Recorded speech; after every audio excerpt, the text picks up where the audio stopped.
ಅನುಭವವನ್ನ Vishwavani TV ಜೊತೆ ಹಂಚಿಕೊಂಡಿದ್ದಾರೆ.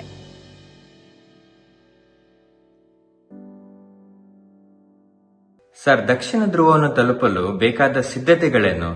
ಏನೇನು ಸಲಕರಣೆಗಳು ಬೇಕಾಗುತ್ತವೆ? ನಮಸ್ಕಾರ. ಅದಕ್ಕೆ ಮುಂಚೆ ಒಂದು ಚಿಕ್ಕದಾದ ಒಂದು ಇಂಟ್ರೊಡಕ್ಷನ್ ಕೊಡಬೇಕು.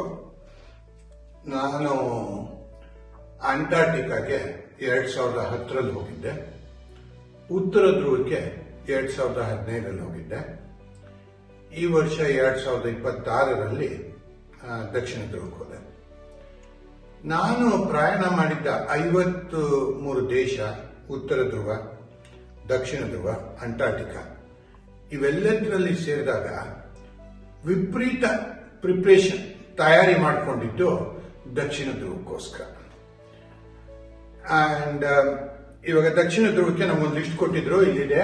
ಅದನ್ನ ಪೋಸ್ಟ್ ಮಾಡ್ತೀನಿ ನಮ್ಮ ವಿಡಿಯೋಗಳ ಜೊತೆ. ಒಟ್ಟು ಇದರಲ್ಲಿ ಒಂದು 8-9 ಪೇಜ್ ಇದೆ. ಏನೇನು ಬೇಕು, ಏನೇನು ಸಲಕರಣೆಗಳು ಬೇಕು ಅಂದ್ಬಿಟ್ಟು ಒಂದು 9 ಪೇಜ್ ಇದೆ. ಮೊದಲನೇದು ಬಟ್ಟೆ. ನಾವು ಹಾಕಿಕೊಂಡಿರ್ತಕ್ಕಂಥ ಚಡ್ಡಿ ಬನಿಯನ್ ಬಿಟ್ಟು 5 ಲೇಯರ್ ಬೇಕಾಗಿತ್ತು. Base layer, mid layer, insulation layer, wind proof layer ಮತ್ತೆ polar insulation layer.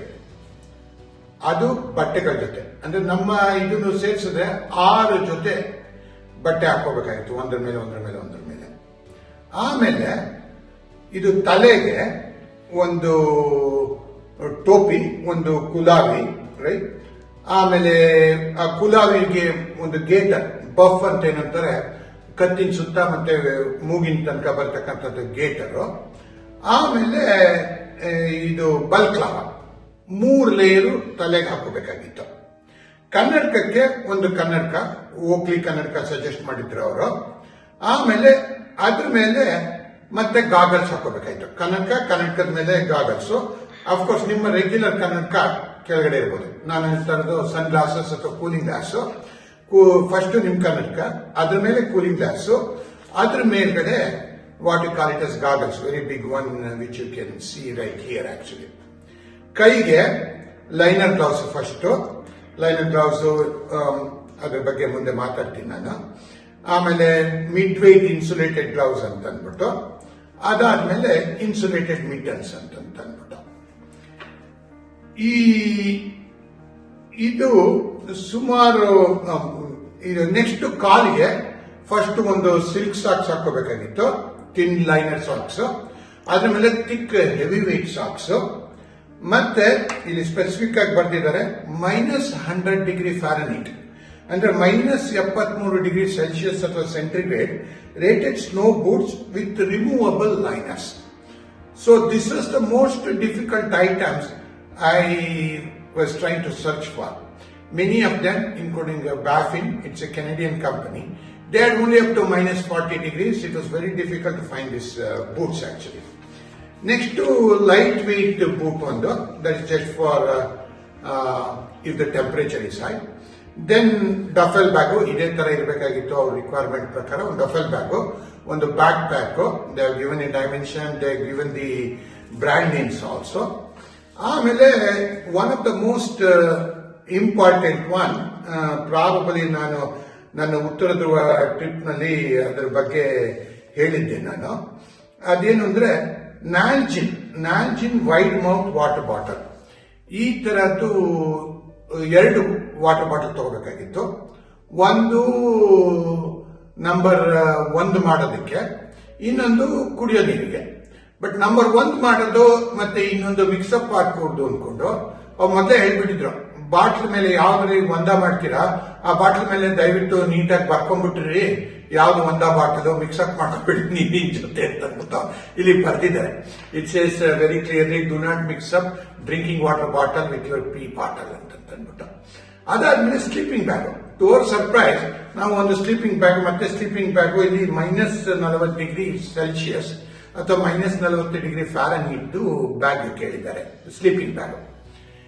Sleeping bag again coming back, because I mentioned about 40 degree Fahrenheit ಅಥವಾ 40 degree Celsius. It is at this temperature, ಈ -40 degree temperature ನಲ್ಲಿ Fahrenheit ಮತ್ತೆ Celsius ಸಣ್ಣಾಗಿರುತ್ತೆ.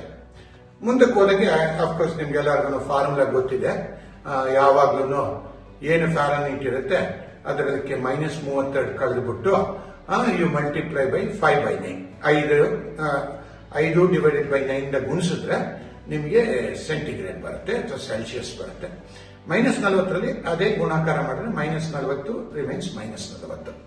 So ಈ sleeping bag -40 degree ಇದಕ್ಕೆ $1200 ಆಗುತ್ತೆ ಈ ಒಂದು ಸ್ಲೀಪಿಂಗ್ ಬ್ಯಾಗ್ ತಗೊಳಕ್ಕೆ ಆಕ್ಚುಲಿ. ಆಮೇಲೆ ಇದೇನಲ್ಲ ವಾಟರ್ ಬಾಟ್ಲಿಗೆ ಹೇಳಿದ್ನಲ್ಲ, ವಾಟರ್ ಬಾಟ್ಲ್ ಕೂಡ ಅದರ ಹೆಸರು ನ್ಯಾಲ್ಜಿನ್ ಅಂದ್ಬಿಟ್ಟು 32 ounce water bottle. Of course same 32 ounce Nalgene wide mouth bottle for number 1 ಮಾಡಕ್ಕೆ. ಸೊ ಈ ನ್ಯಾಲ್ಜಿನ್ ಅಲ್ಲಿ ಅಗೇನ್ 50-55 ಡಿಫರೆಂಟ್ ಗ್ರೇಡ್ಸ್ ಇದೆ, but we got the correct grade to take it. ಯಾದಕ್ಕೆ ಅಂದ್ರೆ ಟೆಂಪರೇಚರ್ ಇಸ್ ಸೋ ಲೋ, ನಿಮ್ಗೆ ನಿಮ್ ನೀರಿನ ಬಾಟ್ಲು ಫ್ರೀಸ್ ಹಾಕ್ಬಿಡ್ದು, ನಿಮ್ಮ ಒಂದ ಬಾಟಲ್ ಕೂಡ ಫ್ರೀಸ್ ಹಾಕ್ಬಿಡ್ದು. ಒಂದ ಬಾಟಲ್ ತಗೊಂಡೋಗಿ ಟ್ಯಾಂಕಿಗೆ ಹಾಕ್ತೀರಾ, ನೀರಿನ ಬಾಟಲ್ನ ಕುಡಿಯಕ್ಕೆ ಉಪಯೋಗಿಸ್ಕೊತೀರಾ. ಸೊ ಇದಿಷ್ಟು ಅವರು ಕೊಟ್ಟಿರ್ತಕ್ಕಂಥ 9 ಪೇಜಿನ ಯಾವ್ಯಾವ ಸಲಕರಣೆಗಳು ತಗೊಂಡು ಹೋಗ್ಬೇಕು ಅಂತ ಅಂದ್ಬಿಟ್ಟು. ಈ 9 ಪೇಜ್ಗೆ ನಮ್ಮ ಮನೆ ಹತ್ರ ಬರೀ ಕಾಮನ್ಸ್ ಅಂತಿದೆ, ಅಲ್ಲಿ ಇವರು ಕೊಟ್ಟಿರ್ತಕ್ಕಂಥ ಬ್ರ್ಯಾಂಡ್ ನೇಮು ಸುಮಾರಿದೆ. ಬಟ್ ನಮಗೆ ಬೇಕಿದ್ದ ಸೈಜು, ನಮಗೆ ಬೇಕಿದ್ದ ಟೆಂಪರೇಚರ್ ರೇಟಿಂಗು ಬಹಳ ಕಷ್ಟ ಇತ್ತು. ಮೆನಿ ಆಫ್ ದಮ್ ನಾವು we have to order through Amazon actually. So eventually we were set with all that. ನಾನು ಚಡ್ಡಿ ಬನ್ನಿ ಅಂತ ಹೇಳಿದ್ನಲ್ಲ, ಕಾಟನ್ ಬಹಳ ಕಷ್ಟ. ಅವ್ರಿಗೆ ಸಜೆಸ್ಟ್ ಮಾಡಿದ್ದು ಪಾಲಿಯೆಸ್ಟರು, ಹುಲ್ಲು ಅಥವಾ ಸಿಲ್ಕು, ಇದೆಲ್ಲದಕ್ಕೂ ಇದು 3 ಮಾತ್ರ ಸಜೆಸ್ಟ್ ಮಾಡಿದ್ದೆ. ನಾನು ಪುಂತೇರಿ ನೆನೆಸ್ಕೋದಾಗ ಸಡನ್ ಆಗಿ ನನಗೆ ಗೊತ್ತಾಯ್ತು ನನ್ನ ಚಡ್ಡಿ ಬನಿಯನ್ನು ಕಾಟನ್ ಹತ್ತಿಯಿಂದ ಮಾಡಿದ್ದು ಅಂತ ಅಂದ್ಬಿಟ್ಟು. ಅದಕ್ಕೋಸ್ಕರ ನಾನೇನ್ ಮಾಡಿದೆ, ಅಲ್ಲಿರೋ ಅಂಗಡಿಗಳ ಮಾಲ್ಗೆ ಹೋಗ್ಬಿಟ್ಟು ಎಲ್ಲ ಹುಡುಕಿದೆ. ಆಗ $60 ಕೊಟ್ಬಿಟ್ಟು 3 ಚಡ್ಡಿ 3 ಬನಿಯನ್ನು ಮೈಕ್ರೋಫೈಬರ್ ಅಂತಾರೆ, ಮೈಕ್ರೋಫೈಬರ್ ಇಂದ ಮಾಡಿದ್ದು, ಅದನ್ನ ತಗೊಂಡು then I proceeded to south pole actually. Sir, ಅಂಟಾರ್ಟಿಕಾವನ್ನು ಇತರ ಖಂಡಗಳಿಂದ ಹೇಗೆ ಪ್ರತ್ಯೇಕಿಸಬಹುದು? ಪ್ರತ್ಯೇಕಿಸಬಹುದು, ಇದೆ ಪ್ರತ್ಯೇಕವಾಗಿದೆ. ಒಂದು ಆದ್ರೆ ಕಾಂಟಿನೆಂಟ್ ಖಂಡವಾಗಿ ಅದು ಪ್ರತ್ಯೇಕವಾಗಿದೆ. ಆದರೆ ಕೆಲವು ಬೇರೆ 6 ಖಂಡಗಳಿಗಿಂತ ಕಂಪೇರ್ ಮಾಡಿದ್ರೆ ಇದು ಡ್ರೈಯೆಸ್ಟ್ ಕಾಂಟಿನೆಂಟ್. ಡ್ರೈಯೆಸ್ಟ್ ಅಂದ್ರೆ ಮಳೆ ಅಥವಾ ಸ್ನೋ ಎಷ್ಟು ಬೀಳುತ್ತೆ in relation to other continents. ಬೇರೆ ಖಂಡಗಳಿಗೆ ಹೋಲಿಸಿದ್ರೆ ಇದು ಡ್ರೈಯೆಸ್ಟ್ ಕಾಂಟಿನೆಂಟ್, ಅಂದ್ರೆ ಮಳೆ ಮತ್ತೆ ಸ್ನೋ ತುಂಬಾ ಕಮ್ಮಿ ಇಲ್ಲಿ. ಆಮೇಲೆ ಚಳಿ, ನಾನು ಹಿಂದಿನ ಇದರಲ್ಲಿ ಹೇಳಿದ್ದೆ, ವಿಪರೀತ ಚಳಿ. ಸೊ ಇದು ಕೋಲ್ಡೆಸ್ಟ್ ಕಾಂಟಿನೆಂಟ್ ಆಕ್ಚುಲಿ. ಆಮೇಲೆ ಹೈಯೆಸ್ಟ್ ಕಾಂಟಿನೆಂಟ್, ನಾನು ದಕ್ಷಿಣ ಧ್ರುವದಲ್ಲಿದ್ದಾಗ 9300 ಅಡಿ. ಬೇರೆ ಜಾಗಗಳು ಕೂಡ ತುಂಬಾ ಎತ್ತರದಲ್ಲಿದೆ. ಪ್ರಾಬಬಲಿ ಆವರೇಜ್ ಹೈಟ್ ತಗೊಳ್ತು ಅಂತಂದ್ರೆ ಬೇರೆ ಖಂಡಗಳಿಗೆ ಇದು this is the highest continent. Of course it is the windiest continent. ಯಾತಕ್ಕೆ ಅಂದ್ರೆ ಗಾಳಿ, ವಿಪರೀತ ಗಾಳಿ. ಎಷ್ಟೋ ಸತಿ ನಮ್ಗೆ ನಿಂತ್ಕೊಳ್ಳೋಕೆ ಆಗ್ತಿರಲಿಲ್ಲ, ಅಷ್ಟೊಂದು ಗಾಳಿ. ಇದು ಗ್ಲೇಷಿಯರ್ ಮೇಲೆ, ಯೂನಿಯನ್ ಗ್ಲೇಷಿಯರ್ ಮೇಲೆ ನಿಂತ್ಕೊಂಡಿದ್ರೆ ಗಾಳಿ ಬಂದ್ರೆ ನಾವು ನಿಂತ್ಕೊಳ್ತೀವೋ ಬಿದ್ದೋಗ್ತೀವೋ ಅಂತ ಯಾವಾಗಲೂ ಅನ್ಸೋದು. ಸೊ ಇದು ವಿಂಡಿಯೆಸ್ಟ್ ಕಾಂಟಿನೆಂಟ್. ಪ್ರಿಸ್ಟೀನ್. ನಾನು 2010 ಹೋದಾಗ ನಮ್ಮ ದೋಣಿನಲ್ಲಿ ಬರೀ 100 ಜನ ಇದ್ರು ಅಷ್ಟೇನೆ ಪ್ರಯಾಣಿಕರು. ಈಗ ವರ್ಷಕ್ಕೆ ಸುಮಾರು 125,000 ಜನ ಹೋಗ್ತಾ ಇದ್ದಾರೆ ವರ್ಷಕ್ಕೆ. ದೊಡ್ಡ ದೊಡ್ಡ ಹಡಗುಗಳು 5,000 ಜನಗಳ ಸಮೇತ ಕರ್ಕೊಂಡು ಹೋಗ್ತಾರೆ. ಈವನ್ ಇಟ್ ದಟ್ ಇದು it is A very pristine continent. ಆಮೇಲೆ 90% of the ice in the world is in this continent. Even I think so. ಈ ಖಂಡದಲ್ಲಿ ಐಸ್ ಎಷ್ಟು ದಪ್ಪನೆ ಐಸ್ ಇದೆ ಅಂದ್ರೆ, ತುಂಬಾ ದಪ್ಪಕ್ಕಿರ್ತಕ್ಕಂಥ ಐಸ್ ದಪ್ಪ 4 ಕಿಲೋಮೀಟರ್ ಆಕ್ಚುಲಿ. ಸೊ ಇದು ಬೇರೆ 6 ಖಂಡಗಳಿಗಿಂತ ತುಂಬಾನೇ ವ್ಯತ್ಯಾಸ ಇದೆ ಈ ಖಂಡಕ್ಕೆ. ಸರ್, ನೀವು ದಕ್ಷಿಣ ಧ್ರುವವನ್ನು ಹೇಗೆ ತಲುಪಿದ್ದೀರಿ? ಇದ್ರ ಬಗ್ಗೆ ಅಫ್ಕೋರ್ಸ್ 2 ಮೆಥಡ್ ಅಲ್ಲಿ ಹೋಗ್ಬೋದು. ಒಂದು ನಾನು ಅಂಟಾರ್ಟಿಕಾ ಬಗ್ಗೆ ಹೇಳಿದ್ದೆ ಅನಿಸುತ್ತೆ.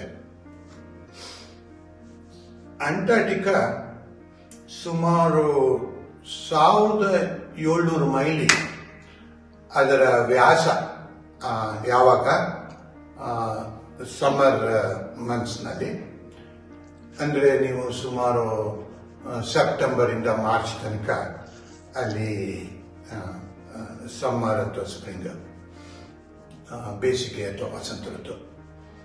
ಆಮೇಲೆ ಮಾರ್ಚ್ ಇಂದ ಮತ್ತೆ ಸೆಪ್ಟೆಂಬರ್ ತನಕ ಚಳಿಗಾಲ.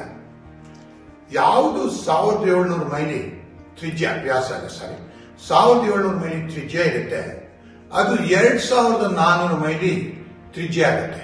ಅಂದ್ರೆ ಏರಿಯಾ ಡಬಲ್, 7ರಷ್ಟಾಗುತ್ತೆ ವಿಂಟರ್ನಲ್ಲಿ ಫ್ರೀಸಿಂಗ್ ಇಂದ, ರೈಟ್. ವಿಸ್ತೀರ್ಣ 7ರಷ್ಟಾಗುತ್ತೆ. ತ್ರಿಜ್ಯ 1700 ಮೈಲಿಯಿಂದ 2400 ಮೈಲಿ ಆಗುತ್ತೆ. ಇವಾಗ ಸಮ್ಮರ್ ಮಂತ್, ವಸಂತ ಋತು ಅಥವಾ ಬೇಸಿಗೆ ಸಮಯದಲ್ಲಿ 1700 ಮೈಲಿ ಇದ್ದಾಗ ಕೆಲವರು ಏನ್ ಮಾಡ್ತಾರೆ, ಆ 1700 ಮೈಲಿನ ಸ್ಕೀ ಮಾಡ್ಕೊಂಡು ಹೋಗಿದ್ದೆ ತಲುಪ್ತಾರೆ. ಅಫ್ಕೋರ್ಸ್ ನನಗೆ ಸ್ಕೀಯಿಂಗ್ ಅಷ್ಟು ಬರೋದಿಲ್ಲ, ಗೊತ್ತು, ಬಟ್ ಬರೋದಿಲ್ಲ. ಸೊ ನಾನು ಏರೋಪ್ಲೇನ್ ಅಲ್ಲಿ, ವಿಮಾನದಲ್ಲಿ ಹೋದೆ.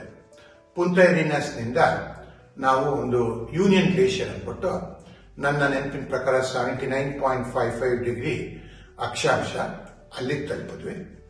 ಅಲ್ಲಿ 7 ದಿನ ನಾವು ಸ್ವಲ್ಪ ವೆದರ್ಗೂ ಅಡ್ಜಸ್ಟ್ ಮಾಡ್ಕೋಬೇಕಾಗಿತ್ತು. ಅಲ್ಲಿ ತಾಪಮಾನ -25 ಡಿಗ್ರಿ ಫ್ಯಾರನೈಟ್. ಓಕೆ. ಆಮೇಲೆ ಅಲ್ಲಿ ತಾಪಮಾನಕ್ಕೆ ಅಡ್ಜಸ್ಟ್ ಆದ್ಮೇಲೆ ಮತ್ತೆ ಇನ್ನೊಂದು plane, you call it is glider plane or whatever it is, ಆ ಗ್ಲೈಡರ್ ಪ್ಲೇನ್ ತಗೊಂಡು ನಾವು ದಕ್ಷಿಣ ಧ್ರುವನ ತಲುಪಿದ್ವಿ. ನಾವು ದಕ್ಷಿಣ ಧ್ರುವ ತಲುಪಿದಾಗ ತಾಪಮಾನ ನನ್ನ ಲೆಕ್ಕದ ಪ್ರಕಾರ ಜನವರಿ 21ನೇ ತಾರೀಕು ತುಂಬಾ ಕಮ್ಮಿ, ತುಂಬಾ ಹೆಚ್ಚು ತಾಪಮಾನ ಇರಬೇಕು.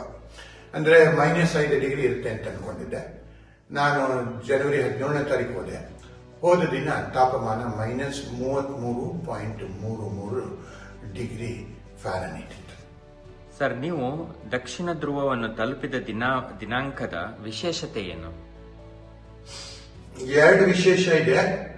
ಒಂದು ನನಗೆ ವೈಯಕ್ತಿಕವಾದ ವಿಶೇಷ, ಇನ್ನೊಂದು ಚರಿತ್ರೆಯ ಪ್ರಕಾರ, ಇತಿಹಾಸದ ಪ್ರಕಾರ ಒಂದು ವಿಶೇಷ ಇದೆ.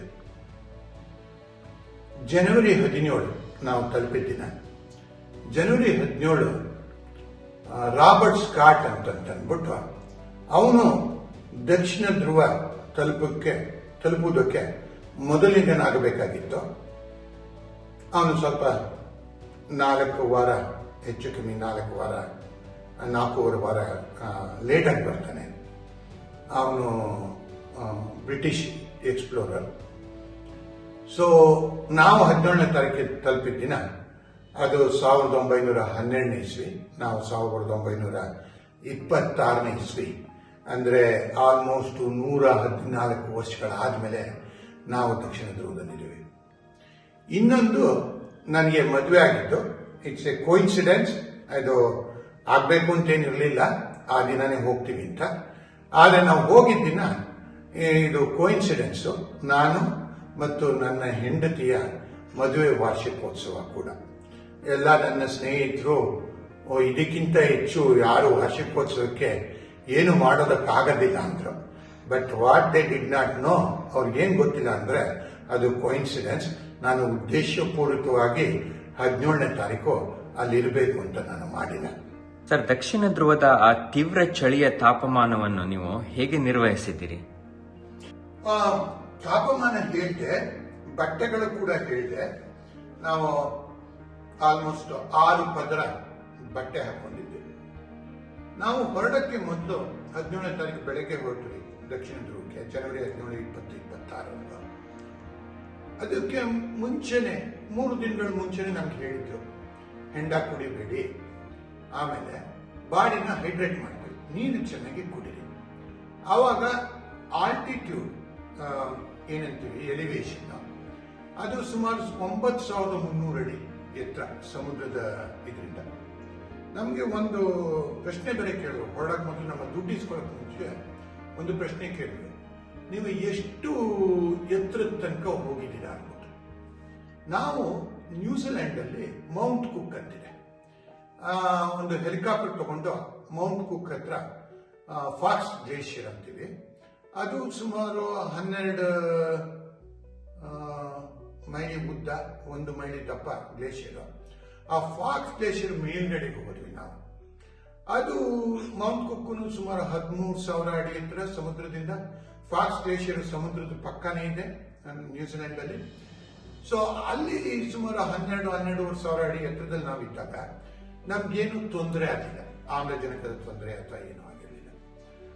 ಅದಕ್ಕೋಸ್ಕರ ನಮ್ಮನ್ನು ಕೇಳಿದ್ವಿ, ಎಷ್ಟು ಎತ್ತರ ತನಕ ಹೋಗಿದ್ದೀರಾ ನಾನು ಮತ್ತೆ ನನ್ನ ಹೆಂಡತಿ ಸುಷ್ಮಾ. ನಾವು ಹೇಳಿದ್ವಿ 12,000 ಅಡಿ ತನಕ ಹೋಗಿದ್ವಿ, ನಮ್ಗೇನು ತೊಂದರೆ ಆಗಿಲ್ಲ. ಹಂಗಾದ್ರೆ ಸರಿ, ನೀವು 9,300 ಅಡಿಗೆ ಹೋಗ್ಬೋದು, ಏನು ತೊಂದರೆ ಇಲ್ಲ ಅಂತ.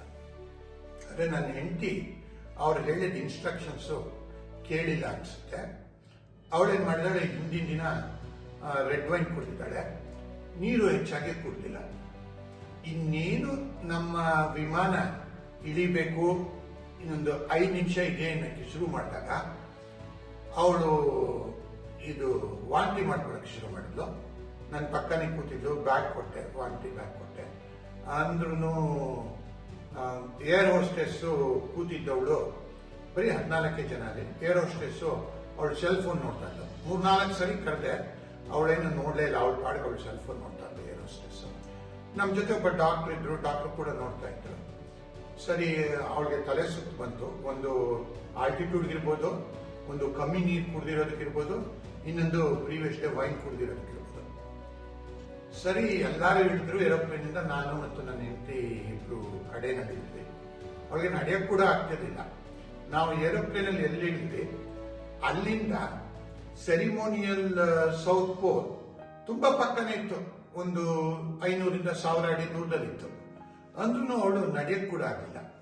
ನಮ್ಮ ಜೊತೆ ಇದ್ದ ಡಾಕ್ಟ್ರು ಮತ್ತೆ ನಮ್ಮ ಜೊತೆ ಇದ್ದ guide, air hostess is different, guide, ಅವರು ನಮ್ಮ 2 ಬ್ಯಾಗ್ನು ಎತ್ಕೊಂಡು, ನಮ್ಮ ಕ್ಯಾಮ್ರಾನ ಎಲ್ಲಾನು ಎತ್ಕೊಂಡು ನಿಧಾನಕ್ಕೆ ಕೈ ಹಿಡಿದು ನಡೆಸ್ಕೊಂಡು ನಾವು ಸೆರೆಮೋನಿಯಲ್ ಸೌತ್ ಪೋಲ್ ಹತ್ರ ಬಂದ್ವಿ, ದಕ್ಷಿಣ ಧ್ರುವಕ್ಕೆ ಬಂದ್ವಿ. ಸೆರೆಮೋನಿಯಲ್ ಸೌತ್ ಪೋಲ್ ಅಂದ್ರೆ ಏನು ಅಂದ್ರೆ, 12 ದೇಶಗಳು ಮೊದಲು ಒಂದು ಒಪ್ಪಂದ ಮಾಡ್ಕೊಳ್ಳುತ್ತೆ. ಅಂಟಾರ್ಟಿಕಾನ ನಾವು ಪ್ರಿಸರ್ವ್ ಮಾಡಬೇಕು, ಅಂಟಾರ್ಟಿಕಾನ ನಾವು ರಕ್ಷಿಸಬೇಕು ಅಂದ್ಬಿಟ್ಟು.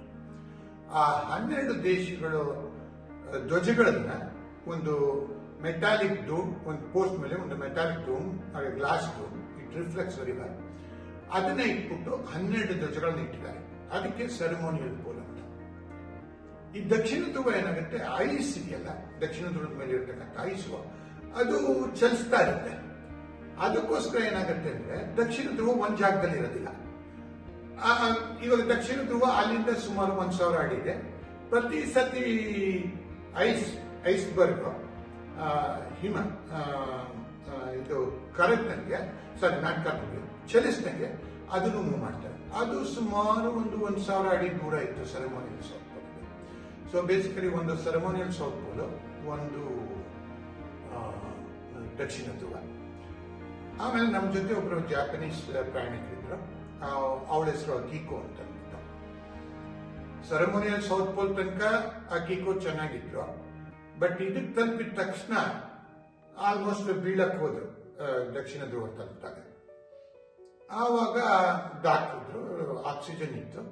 ಸೊ ಅವ್ರಿಗೆ ಆಕ್ಸಿಜನ್ ಇದು ಕೊಟ್ಬಿಟ್ಟು ಏರೋಪ್ಲೇನ್ಗೆ ವಾಪಸ್ ಕರ್ಕೊಂಡ್ಬಂದು, ನಾವು ವಾಪಸ್ ಯೂನಿಯನ್ ದೇಶಕ್ಕೆ ಬರೋ ತನಕ ಬಂದ ಮೇಲೂ ಕೂಡ ಅವ್ರಿಗೆ ಕಂಟಿನ್ಯೂಸ್ ಆಗಿ ಆಕ್ಸಿಜನ್ ಕೊಟ್ಟು ಅವ್ರನ್ನ ನಾರ್ಮಲ್ ಇದಕ್ಕೆ ತಂದ್ರು. ನಾನು ಕೇಳಿದೆ, ಅಕೀಕೋ ಏನಾಯ್ತು ಅಂತ.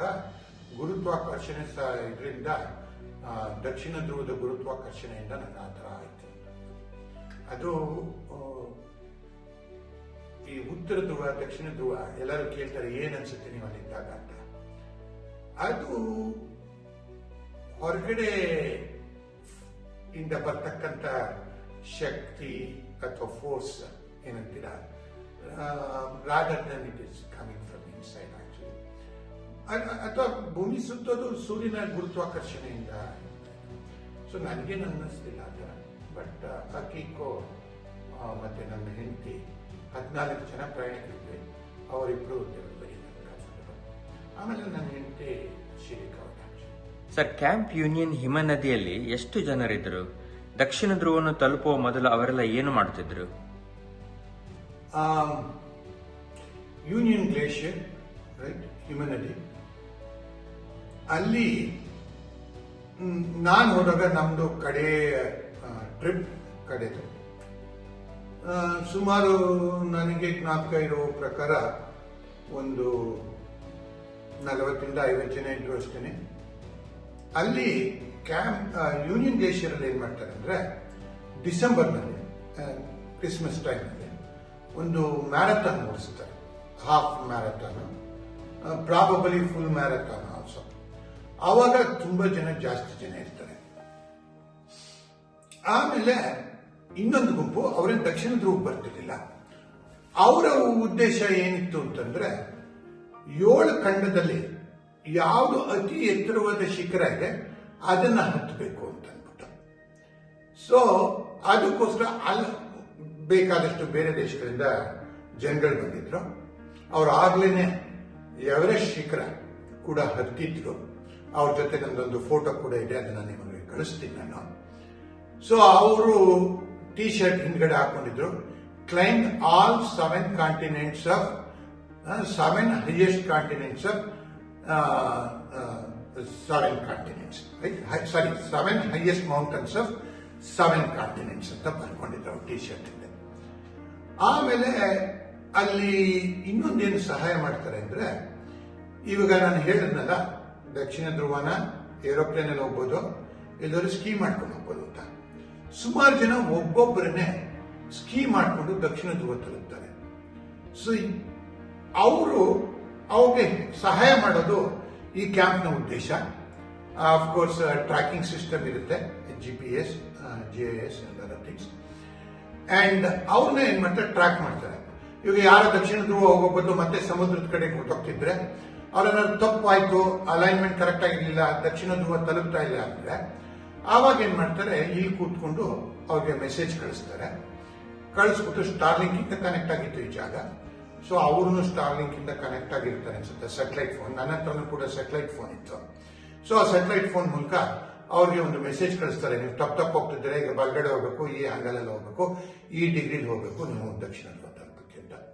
ಸೊ ದಕ್ಷಿಣ ಧ್ರುವ ತಲುಪಕ್ಕೆ ಬಿಟ್ಟು ಎತ್ತರದ ಶಿಖರ ಇದರಲ್ಲಿರೋದು ಅಂಟಾರ್ಟಿಕಾದಲ್ಲಿ ಹತ್ತೋದೊಂದು, ಮ್ಯಾರಥಾನ್ ಓಡೋದೊಂದು, ಮತ್ತೆ ಬರೀ ಅಲ್ಲಿ ಸುತ್ತಮುತ್ತ ನೋಡಕ್ಕೆ ಯೂನಿಯನ್ ಗ್ಲೇಷಿಯರ್ ನೋಡಕ್ಕೆ ಬಂದಿರೋರು, ಮತ್ತು ಏನಪ್ಪ ಮ್ಯಾರಥಾನ್ ಎತ್ತರ ಶಿಖರ ಹತ್ತೋರು, ಸುತ್ತಮುತ್ತ ನೋಡಕ್ ಬಂದವರು, ಮತ್ತೆ ನಮ್ಮಂತವ್ರು.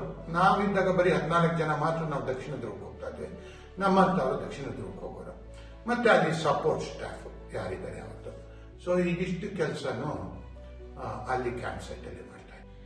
ಸರ್, ದಕ್ಷಿಣ ಧ್ರುವ ಪ್ರವಾಸದ ವೇಳೆ ನಿಮ್ಮ ದೈನಂದಿನ ಚಟುವಟಿಕೆಗಳು ಏನಿದ್ವು? ನಾವು ಹೋದ ದಿನದ 2ನೇ ದಿನನೇ ಹವಾಮಾನ ಅನುಕೂಲವಾಗಿತ್ತು ಅಂದ್ಬಿಟ್ಟು ನಾವು ದಕ್ಷಿಣ ಧ್ರುವಕ್ಕೆ ಹೋದ್ವಿ. ಬೇರೆ ದಿನಗಳು ಅವರು ಒಂದಿನ ನಾವು ಸೈಕಲ್ ಹೊಡೆದ್ವಿ. ನಾನು ಸೈಕಲ್ ಹೊಡೆದೆ, ನನ್ನ ಹೆಂಡತಿ ಸ್ಕೀ ಮಾಡ್ತಾ ಇದ್ಲು. ಆಮೇಲೆ ಅಲ್ಲಿ ಒಂದು ವಾಟರ್ ಫಾಲ್ಸ್ ಇದೆ, ಅದರ ಹೆಸರು ಡ್ರೇಕ್ ಫಾಲ್ಸ್ ಅಂತ. ಐಸ್, ಹಿಮದ ಫಾಲ್ಸ್, ಹಿಮ ಜಲಪಾತ. ಅದು 3 ಕಿಲೋಮೀಟರ್ ಅಗಲ ಮತ್ತೆ 600 ಮೀಟರ್ ಎತ್ತರ. ಅಂದ್ರೆ ನಿಮ್ಗೆ 2 ಮೈಲಿ ಅಗಲ ಮತ್ತೆ ಆಲ್ಮೋಸ್ಟ್ 1900 ಚಿಲ್ಲರೆ ಅಡಿ ಎತ್ತರದ್ದು. ಅಲ್ಲಿಗೆ ಒಂದಿನ ಕರ್ಕೊಂಡು ಹೋಗಿದ್ರು. ಆಮೇಲೆ ಕೆಲವು ಕಡೆ ರಾಕ್ ಫಾರ್ಮೇಶನ್ಸ್, ಅದನ್ನು ತೋರ್ಸಕ್ಕೆ ಕರ್ಕೊಂಡು ಹೋಗಿದ್ರು. ಆಮೇಲೆ ಒಂದಿನ ಕ್ಯಾಂಪ್ ಹಿಂಗೆ ರನ್ ಮಾಡ್ತಾರೆ ಅಂತ ಕರ್ಕೊಂಡು ಹೋಗಿದ್ರು. ಪ್ರತಿದಿನನೂ ಒಂದೊಂದು ಆಕ್ಟಿವಿಟಿ, ಒಂದೊಂದು ಚಟುವಟಿಕೆ ಇತ್ತು. ಇನ್ನೊಂದು ಹೇಳಬೇಕು, ಕೆಲವರಿಗೆ ಒಂದು ತಪ್ಪು ಭಾವನೆ ಇದೆ. ಇವಾಗ ಕ್ರೂಸ್ ಶಿಪ್ ಅಲ್ಲಿ ಹೋಗೋದು. ನಾನು 3 ಪ್ರವಾಸ, 2010 ನನ್ನ ಅಂಟಾರ್ಟಿಕಾ ಪ್ರವಾಸ, ಉತ್ತರ ಧ್ರುವ ಪ್ರವಾಸ 2015, ಮತ್ತೆ ಈ 2026 ದಕ್ಷಿಣ ಧ್ರುವ ಪ್ರವಾಸ. ಇದು ಕ್ಯಾಸಿನೋನಲ್ಲಿ ಆಟ ಆಡ್ತೀನಿ, ಆಕ್ಟಿವಿಟಿ ಇರುತ್ತೆ ಯಾವಾಗಲೂ ತಂದ್ಕೊಡೋದಲ್ಲ ಇದು ಹೆಸರೇ ಎಕ್ಸ್ಪಿಡಿಷನ್ ಅಂತ, ಪ್ರವಾಸ ಅಂತಾನೂ ಹೇಳಲ್ಲ. ಇದು ಸ್ವಲ್ಪ ಏನಪ್ಪ ಮೋರ್ ಎಜುಕೇಶನ್, ವಿದ್ಯಾಭ್ಯಾಸಕ್ಕೋಸ್ಕರ ಪ್ರತಿದಿನಾನು ಮಧ್ಯಾಹ್ನ ನಮಗೆ ಒಂದು ಪ್ರೆಸೆಂಟೇಷನ್ ಇರೋದು. ಒಂದು ಶಾಕಲ್ಟನ್ ಮೇಲಿರ್ಬೋದು, ಅಥವಾ ರೋಲ್ಡ್ ಸ್ಕಾಟ್ ಮೇಲಿರ್ಬೋದು, ಅಥವಾ ರೋಲ್ಡ್ ಆಮಂಡ್ಸನ್, ರಾಬರ್ಟ್ ಸ್ಕಾಟು, ಶಾಕಲ್ಟನ್ ಅನ್ನು ಆಗಲೇ ಹೇಳಿದೆ. ಪ್ರತಿದಿನನೂ ಒಂದು ಸಿನಿಮಾ ಅಥವಾ ಒಂದು ಪ್ರೆಸೆಂಟೇಷನ್, ಜಿಯಾಲಜಿ ಆಫ್ ಅಂಟಾರ್ಟಿಕಾ ಏನಿದೆ ಅಂತ ಅಂದ್ಬಿಟ್ಟು, ಆ ಅಂಟಾರ್ಟಿಕಾದಲ್ಲಿ ಇದು ವೆದರು ಹೆಂಗೆ ರೆಕಾರ್ಡ್ ಮಾಡ್ತಾರೆ, ಏನು ಮಾಡ್ತಾರೆ ಅಂಟಾರ್ಟಿಕಾದಲ್ಲಿ, ಆಮೇಲೆ ಹೆಂಗೆ ಅವರು ಆಪರೇಟ್ ಮಾಡ್ತಾರೆ ಇದನ್ನ ಹೋಲ್ ಕ್ಯಾಂಪಿಂಗ್ ಆಪರೇಟ್ ಮಾಡಿ. ಪ್ರತಿದಿನನೂ ಬೆಳಗ್ಗೆ ಒಂದು ಆಕ್ಟಿವಿಟಿ, ಮಧ್ಯಾಹ್ನ ಒಂದು ಆಕ್ಟಿವಿಟಿ, ಸಂಜೆ ಒಂದು ಪ್ರೆಸೆಂಟೇಷನ್ ಅಥವಾ ಒಂದು ಸಿನಿಮಾ. ಅಫ್ಕೋರ್ಸ್ ಇನ್ ಬಿಟ್ವೀನು ಊಟ, ಬೆಳಗ್ಗೆ ತಿಂಡಿ, ಮಧ್ಯಾಹ್ನ ಊಟ, ರಾತ್ರಿ ಊಟ ಇದಿರ್ತಿತ್ತು. So we were kept busy. Sir, ನಿಜಕ್ಕೂ ಮೊದಲು ದಕ್ಷಿಣ ಧ್ರುವವನ್ನು ತಲುಪಿದ್ದು ಯಾರು? ಅದರ ಹಿಂದಿನ ಕಥೆ ಏನು?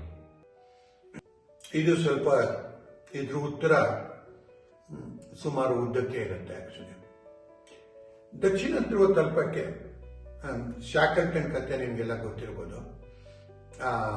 ಅವನ ಹಡಗು ಅಂಟಾರ್ಟಿಕಾ ಐಸ್ನಲ್ಲಿ ಸಿಕ್ಕಾಕೊಂಡ್ಬಿಟ್ಟು ಅವನು ಐ ಥಿಂಕ್ ಸೊ ಒಂದು ವೇಲ್ ಐಲ್ಯಾಂಡ್ಗೆ ಹೋಗ್ಬಿಟ್ಟು, ವೇಲ್ ಸ್ಟೇಷನ್ಗೆ ಹೋಗ್ಬಿಟ್ಟು ವಾಪಸ್ ಬಂದು ಅವನ ಸಹವರ್ತಿಗಳನ್ನ ಉಳಿಸ್ತಾನೆ. ಅದೇ ಶಾಕಲ್ಟನ್, ಅಗೇನ್ ಬ್ರಿಟಿಷ್ ಎಕ್ಸ್ಪ್ಲೋರರ್, ಅವನು ದಕ್ಷಿಣ ಧ್ರುವ ತಲುಪಬೇಕು ಅಂತ ಇರ್ತಾನ. ಆದ್ರೆ ಅವನು 83 ಡಿಗ್ರಿ ದಕ್ಷಿಣ ಅಕ್ಷಾಂಶ, 82, 83 ತನಕ ತಲುಪ್ತಾನೆ. 90ಕ್ಕೆ ಹೋಗಕ್ಕೆ ಅವನ ಹತ್ರ ಸಪ್ಲೈ ಇರೋದಿಲ್ಲ. 90 ಡಿಗ್ರಿ ಅಕ್ಷಾಂಶ ಅಂದ್ರೆ ಅದು ದಕ್ಷಿಣ ಧ್ರುವ. ಸರಿ, ಆವಾಗ ಅವನು ಡಿಸೈಡ್ ಮಾಡ್ತಾನೆ, ಯಾಕೆಂದ್ರೆ 1 ಡಿಗ್ರಿಯಿಂದ ಇನ್ನೊಂದು ಡಿಗ್ರಿಗೆ ನೀವು ದೂರ ನೋಡಿದ್ರೆ 111.2 ಕಿಲೋಮೀಟರ್. ಅವನು 82 ಡಿಗ್ರಿ ಅಕ್ಷಾಂಶದಲ್ಲಿದ್ರೆ ಅವನು ಇನ್ನೂ 90ಕ್ಕೆ ಹೋಗಕ್ಕೆ 111.2 ಕಿಲೋಮೀಟರ್ ಮಲ್ಟಿಪ್ಲೈಡ್ ಬೈ 8. ಸೊ ಅವನಿಗೆ ಸಪ್ಲೈ ಇರಲ್ಲ, ಇದಿರಲ್ಲ. ಅವನು ಅನ್ಕೋತಾನೆ, ನಾನು ಹೋದ್ರೆ ವಾಪಸ್ ಬರೋದಿಲ್ಲ, ಹೋಗೋದು ಬೇಡ ಅಂದ್ಬಿಟ್ಟು. ಅವನ ಜೊತೆ ನನಗೆ ಜ್ಞಾಪಕ ಇರೋ ಪ್ರಕಾರ ಒಬ್ಬ ರಾಬರ್ಟ್ ಸ್ಕಾಟ್ ಅಂತ ಇರ್ತಾನೆ. ಅವನೇನ್ ಮಾಡ್ತಾನೆ, ಅವನು ವಾಪಸ್ ಬರ್ತಾನೆ ಶಾಕಲ್ಟನ್ ಜೊತೆ. ಅವನು ಬ್ರಿಟಿಷ್ ನೇವಿ ಆಫೀಸರ್. ಅವನು ಈ ಡಿಸೈಡ್, ಲೆಟ್ ಮಿ ಗೋ, ನಾನು ಹೋಗ್ಬಿಟ್ಟು ದಕ್ಷಿಣ ಧ್ರುವನ ತಲುಪೋಣ ಅಂತ. ಸರಿ, ಅದಕ್ಕೇನ್ ಮಾಡ್ತಾನೆ, ಅವನು ಒಂದಿಷ್ಟು ಕುದುರೆಗಳು, ಇದು ಸೈಬೀರಿಯಾ ಏರಿಯಾದಲ್ಲಿ ಬರುತ್ತೆ. It's a breed, right? It's a mixed this one. Manchurian horses ಅಂತಾರೆ ಅದಕ್ಕೆ. Probably I don't know Mongolians use the not. It is called as Manchurian horse. They are very, very hardy. They are used for the cold weather conditions. ಚಳಿಗೆ ಅವಕ್ಕೆ adjust ಆಗಿರುತ್ತೆ. So ಅದನ್ನ ತರ್ತಾನೆ ಮತ್ತು ನಾಯಿಗಳನ್ನ ಕರ್ಕೊಂಡ್ಬರ್ತಾನೆ, sledge ನಾಯಿಗಳನ್ನ ಕರ್ಕೊಂಡ್ಬರ್ತಾನೆ, Huskies ಅಥವಾ ಏನಂತ ಆ ನಾಯಿಗಳನ್ನ ಕರ್ಕೊಂಡ್ಬರ್ತಾನೆ. But ಅವ್ರೇನ್ ಮಾಡ್ತಾರೆ, ಒಂದು ರಾಸ್ ಐಲ್ಯಾಂಡ್ ಅಂತಿದೆ. ನೀವು ಹೋಗ್ಬಿಟ್ಟು ಗೂಗಲ್ ಮ್ಯಾಪ್ ಅಥವಾ ಮ್ಯಾಪ್ಸ್ ಅಲ್ಲಿ ನೋಡಿದ್ರೆ, ಇದೇನಪ್ಪ ರಾಸ್ ಐಲ್ಯಾಂಡ್ ಇಲ್ವಲ್ಲ, Ross Island it looks like part of Antarctica ಅಂತ ಅನ್ಸುತ್ತೆ ನಿಮಗೆ. ಆದ್ರೆ ರಾಸ್ ಐಲ್ಯಾಂಡ್ ಅದೊಂದು ದ್ವೀಪ. ಈ ಐಸ್ ಏನ್ ಮಾಡಿದೆ, ಅದ್ರ ಮೇಲೆ ಇರ್ತಕ್ಕಂಥ ಐಸು, ನೀರಿನ ಮೇಲೆ ಇರ್ತಕ್ಕಂಥ ಐಸು ನಿಮ್ಗೆ ಅಂಟಾರ್ಟಿಕಾ ಜೊತೆ ಸೇರ್ಕೊಂಡಿರೋದ್ರಿಂದ ನೀವು ರಾಸ್ ಐಲ್ಯಾಂಡ್ ದ್ವೀಪ ಅಲ್ಲ, ಅದು ಪಾರ್ಟ್ ಆಫ್ ಅಂಟಾರ್ಟಿಕಾ ಅಂತ ಅನ್ಕೋತೀರ. ಬಟ್ ಅದು part, it's an island actually. ಅದು ಅವನು base camp. Ross Island Scott base camp. ಸರಿ, ಒಂದು ತಪ್ಪು ಏನ್ ಮಾಡ್ತಾನೆ ಅಂದ್ರೆ, ಒಂದು ನಾನು ನಿಮ್ಗೆ ಹೇಳಿದೆ, ನಾನು ಪುಂತಾರಿ ನ್ಯೂಸ್ನಲ್ಲಿದ್ದಾಗ ಹೋಗ್ಬಿಟ್ಟು 3 ಚಡ್ಡಿ 3 ಬನಿಯನ್ 66 ಕೊಟ್ಟು ಕೊಂಡ್ಕೊಂಡೆ ಅಂತ ಅಂದ್ಬಿಟ್ಟು. ಯಾಕೆಂದ್ರೆ ಹತ್ತಿದ್ ಯಾತಕ್ಕಾಗಲ್ಲ ಅಂತಂದ್ರೆ, ಸ್ವೆಟ್ ಆಯ್ತು ಅಂದ್ರೆ ಆ ಚಳಿಗೆ ಏನಾಗುತ್ತೆ, ಆ ಸ್ವೆಟ್ ರೈಟ್ ಹತ್ತಿ ಇದು ನಿಮ್ಮ ಬೆವರನ್ನ ಹಿಡ್ಕೊಳುತ್ತೆ. ಆ ಬೆವರು ಹಿಡ್ಕೊಂಡಾಗ ನಿಮ್ಗೆ ಚಳಿ ಆದಾಗ ಅದೇನ್ ಮಾಡುತ್ತೆ, ಐಸ್ ಆಗುತ್ತೆ. ಐಸ್ ಆದ್ರೆ ಏನಾಗುತ್ತೆ ನಿಮ್ ಕಾಲೆಲ್ಲ ಚಳಿ ಆಗುತ್ತೆ ಸಾಕ್ಸ್ ಅಲ್ಲಿದ್ರೆ ಅಥವಾ ಚಡ್ಡಿ ಒಳಗಡೆ ಏನಾದ್ರು ಒದ್ದೆ ಆಗಿತ್ತು ಅಂದ್ರೆ ಚಳಿ ಆಯ್ತು ಐಸ್ ಆದ್ರೆ ಎಲ್ಲ ಉರಿಯುತ್ತೆ ನಿಮ್ಗೆ. ಅದಕ್ಕೋಸ್ಕರ ಮೈಕ್ರೋ ಫೈಬರ್ದು 3 ಚಡ್ಡಿ 3 ಬನಿಯನ್ ತಗೊಂಡೆ ನಾನು. ಅಂದ್ರೆ ನಾವು ಕುದುರೆ ಈ ಮಂಚೂರಿಯನ್ ಕುದುರೆ ಇದೆರಡು ಬೆವರು ಸುರಿಸುತ್ತೆ. ಅವು ಬೆವರು ಸುರಿಸಿದಾಗ ಅದು ಗಟ್ಟಿ ಆದಾಗ ಚಳಿಗೆ ತುಂಬಾ ತೊಂದರೆ ಕೊಡುತ್ತೆ. ಅದನ್ನ ಇವನು ಯೋಚಿಸ್ಲಿಲ್ಲ. ಇವಾಗ ನಾಯಿ ಹಿಮನಾಯಿಗಳು ಅಥವಾ ಹಸ್ಕೀಸ್ ಏನಂತೀವಿ ಸ್ಲೆಡ್ಜ್ ಡಾಗ್ಸ್ ಅಂತ ಏನಂತೀವಿ, ಅವು ಶೆಕೆ ಆದ್ರೆ ಬೆವರು ಸುರಿಸೋಲ್ಲ, ಬೆವರಿಗಿಂತ ಬಾಯಿ. ನೀವು ನಾಯಿಗಳು ಬಾ ಅಂತ ನೋಡಿರ್ಬೋದು. ಅದೇನ್ ಮಾಡುತ್ತೆ ಬಾಯಿಯಿಂದ ಅದ್ರ ಇದನ್ನ ಏನು ಹೀಟ್ ಇದೆ ಬಾಡಿ ಒಳಗೆ ಉಷ್ಣ ಇದೆ ಅದನ್ನ ಹೊರಗಡೆ ತೆಗೆಯುತ್ತೆ. ಸೊ ಇವನು ಅನ್ಕೋತಾನೆ ಈ ಕುದುರೆಗಳಿಂದ ಸಹಾಯ ಆಗತ್ತೆ ಅಂತ. ಈ ಕುದುರೆಗಳಿಂದ ಇವನಿಗೆ ಸಹಾಯ ಆಗೋದಿಲ್ಲ. ಅದು ಮೊದಲನೇ ಅಂಶ. ಎರಡನೇ ಅಂಶ, ಈ ರಾಬರ್ಟ್ ಸ್ಕಾಟ್ ಉದ್ದೇಶ ಏನಂದ್ರೆ ಬರೀ ದಕ್ಷಿಣ ಧ್ರುವ ತಲುಪೋದಲ್ಲ,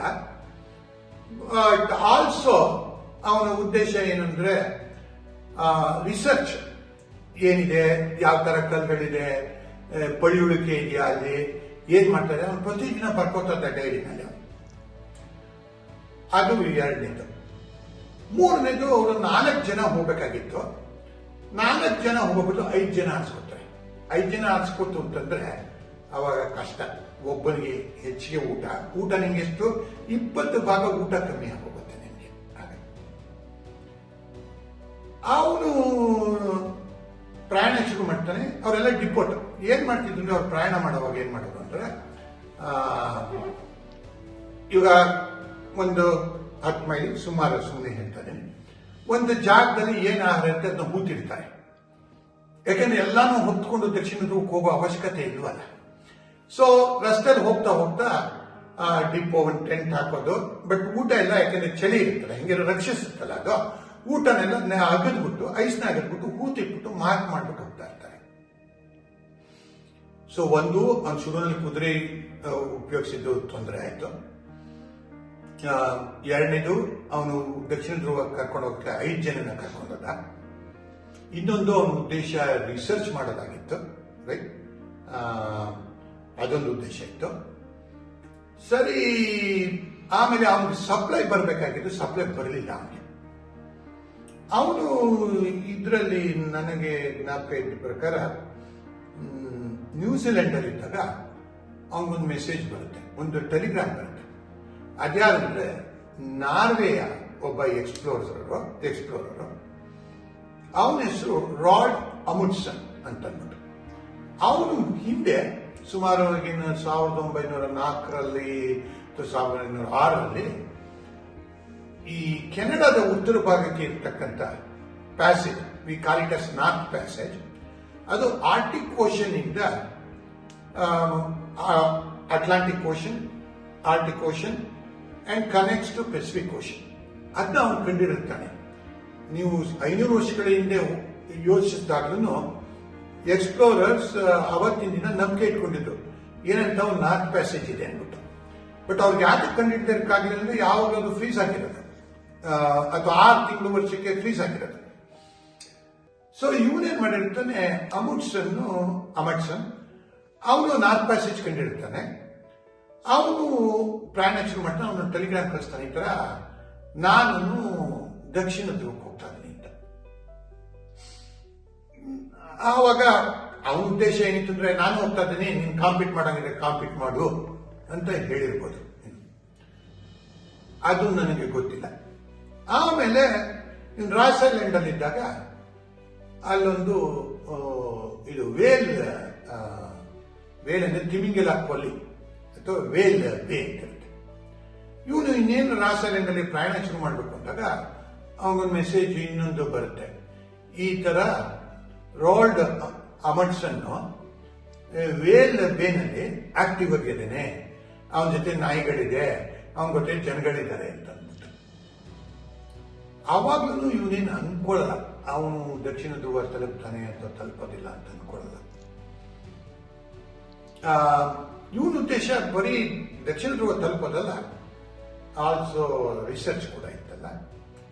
ಸೊ ಇಷ್ಟೆಲ್ಲ ತೊಂದರೆಗಳಿದೆ, ಕುದುರೆ ತೊಂದರೆ ಇದೆ, ಇದಿದೆ, ಎಲ್ಲಾನಿದೆ. ಸೊ ಇವನು ರಾಬರ್ಟ್ ಸ್ಕಾಟ್ ಪ್ರಯಾಣ ಶುರು ಮಾಡ್ತಾನೆ. ಆಮೇಲೆ ಅವ್ನು ಯಾರನ್ನ ಆರಿಸ್ಕೋಬೇಕಾಗಿತ್ತು 4 ಜನ ಒಂದು ಸ್ವಲ್ಪ ಶಫಲ್ ಮಾಡ್ತಾನೆ, ಚೇಂಜ್ ಬೇರೆ ಮಾಡ್ತಾನೆ. ಸರಿ, ಅವರು 5 ಜನ ಏನ್ ಮಾಡ್ತಾರೆ, ದಕ್ಷಿಣ ಧ್ರುವದ ಹತ್ರ ಬರ್ತಾರೆ. ಸುಮಾರು 1 ಮೈಲಿ ದೂರ, 1.6 ಕಿಲೋಮೀಟರ್ಸ್. ಅಲ್ಲಿಂದ ದಕ್ಷಿಣ ಧ್ರುವದಲ್ಲಿ ನೋಡ್ತಾರೆ, ಅಲ್ಲೊಂದು ಧ್ವಜ ಹಾರಾಡ್ತಾ ಇರುತ್ತೆ, ಅಲ್ಲೊಂದು ಟೆಂಟ್ ಇರುತ್ತೆ. ಯಾವಾಗ ಆಗ್ಲೇ ಇನ್ಯಾರೋ ಬಂದಿದ್ದಾರೆ ದಕ್ಷಿಣ ಧ್ರುವಕ್ಕೆ ಅಂತ. ಆವಾಗ ಹೋಗ್ತಾನೆ, ಆ ಇದ್ರ ಹತ್ರ ಹೋಗ್ತಾನೆ, ಧ್ವಜದ ಹತ್ರ ಹೋಗ್ತಾನೆ. ಟೆಂಟ್ ಒಳಗಡೆ ಒಂದಿಷ್ಟು ಸಾಮಾನಿರುತ್ತೆ. ಆಮೇಲೆ ಅವರದ್ದು ಮೆಸೇಜ್ ಇರುತ್ತೆ. ಏನಪ್ಪ ಮೆಸೇಜು ಅಂದ್ರೆ, ಇದು ರಾಲ್ಡ್ ಅಮುಟ್ಸನ್ದು. ನಾನು ಹೋದ್ಮೇಲೆ ನೀನು ಇಲ್ಲಿಗೆ ಬರ್ತೀಯ ಅಂತ ಅಂದ್ಕೊಂಡಿದ್ದೀನಿ. ಇಲ್ಲಿ ಇರ್ತಕ್ಕಂಥ ಯಾವ ಸಾಮಾನು ಬೇಕಾದರೂ ನೀನು ಉಪಯೋಗಿಸ್ಬೋದು, ಈ ಟೆಂಟ್ ಒಳಗಡೆ ಇರೋ ಸಾಮಾನು. ನಾನು ನಾರ್ವೆ ರಾಜನಿಗೆ ಒಂದು ಸಂದೇಶ ಬರೆದಿಟ್ಟಿದ್ದೀನಿ ಇದರಲ್ಲಿ. ದಯವಿಟ್ಟು ಈ ಸಂದೇಶನ ತಗೊಂಡೋಗಿ ನಾರ್ವೆ ರಾಜನಿಗೆ ತಲುಪಿಸ್ಬಿಡು ಅಂತ ಬರೆದಿರ್ತಾರೆ. ಆಗ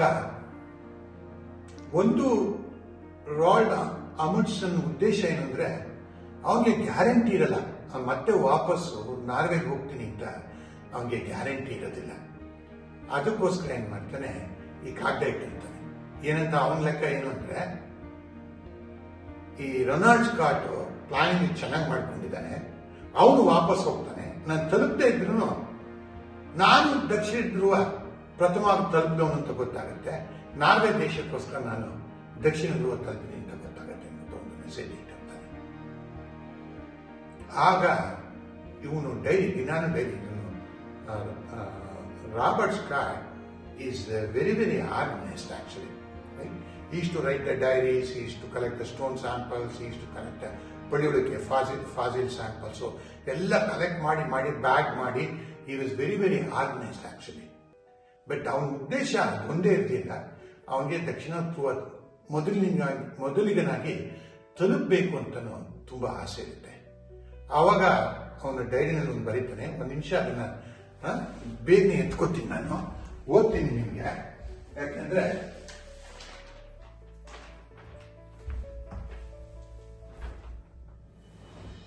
ಅವನು ತಲುಪ್ತಾನಲ್ಲ, ಅಫ್ಕೋರ್ಸ್ ಧ್ವಜ ನೋಡಿರ್ತಾನಲ್ಲ. ಇದು ರಾಬರ್ಟ್ ಸ್ಕಾಟ್ ಈ ತರ ಬರೀತಾನೆ ಅವನ ಡೈರಿನಲ್ಲಿ. The worst has happened. All the day dreams must go. Great god, this is an awful place. ಅವನಿಗೆ ಎಷ್ಟು ದುಃಖ ಆಗಿದೆ. ತಾನು ಮೊದಲಿಗೆ ಅಲ್ಲ, ಇನ್ಯಾರೋ ದಕ್ಷಿಣ ಧ್ರುವನ ಮೊದಲು ತಲುಪಿದ್ದಾನೆ ಅಂದ್ಬಿಟ್ಟು ತುಂಬಾ ಬೇಜಾರು ಮಾಡಿಕೊಂಡು ಅವನು ಬರೀತಾನೆ. ಏನಂತಂದ್ರೆ ಮತ್ತೆ ಏನಪ್ಪ, ಎಷ್ಟು ಕೆಟ್ಟದಾಗಿದೆ ನನಗೆ. ಯಾವತ್ತು ಹಗಲ್ಗನಸು ಕಂಡೆ, ಆ ಹಗಲ್ಗನಸೆಲ್ಲ ಹೋಗ್ಬೇಕು, ಹಗಲ್ಗನಸು ಕಾಣಬಾರ್ದು. ದೇವ್ರೆ, ನೀನೇ ದೊಡ್ಡವನು, ನಾನು ಈ ದಕ್ಷಿಣ ಧ್ರುವಕ್ಕೆ ಬಂದಿದ್ದೀನಿ, ಇದಕ್ಕಿಂತ ಕೆಟ್ಟದಾದ ಜಾಗ ಇನ್ಯಾವುದೂ ಇಲ್ಲ ಅಂತಾನೆ. ಅಂದ್ರೆ ಅವನ ದುಃಖ ಎಷ್ಟಾಗಿರ್ಬೋದು. ನಾನು ಹೇಳ್ದಂಗೆ ಅವನು ತುಂಬಾ ಕಷ್ಟಗಳಿತ್ತು. ಕುದುರೆದ ಕಷ್ಟ ಹೇಳಿದೆ, ಇದು ಊಟದ ಸಪ್ಲೈ ಕಷ್ಟ ಹೇಳಿದೆ, ಎಲ್ಲ ಹೇಳಿದೆ. ಸೊ ಅವನಿಗೆ ತುಂಬಾ ಬೇಜಾರಾಗುತ್ತೆ. ಆಮೇಲೆ ವಾಪಸ್ಸು ಬರ್ಬೇಕಾಗಿರುತ್ತೆ. ಅವನು ತಲುಪ್ತಾನೆ. ತಲುಪಿಬಿಟ್ಟು ಅವರು ವಾಪಸ್ 5 ಜನ ಬರಬೇಕಾಗಿರುತ್ತೆ.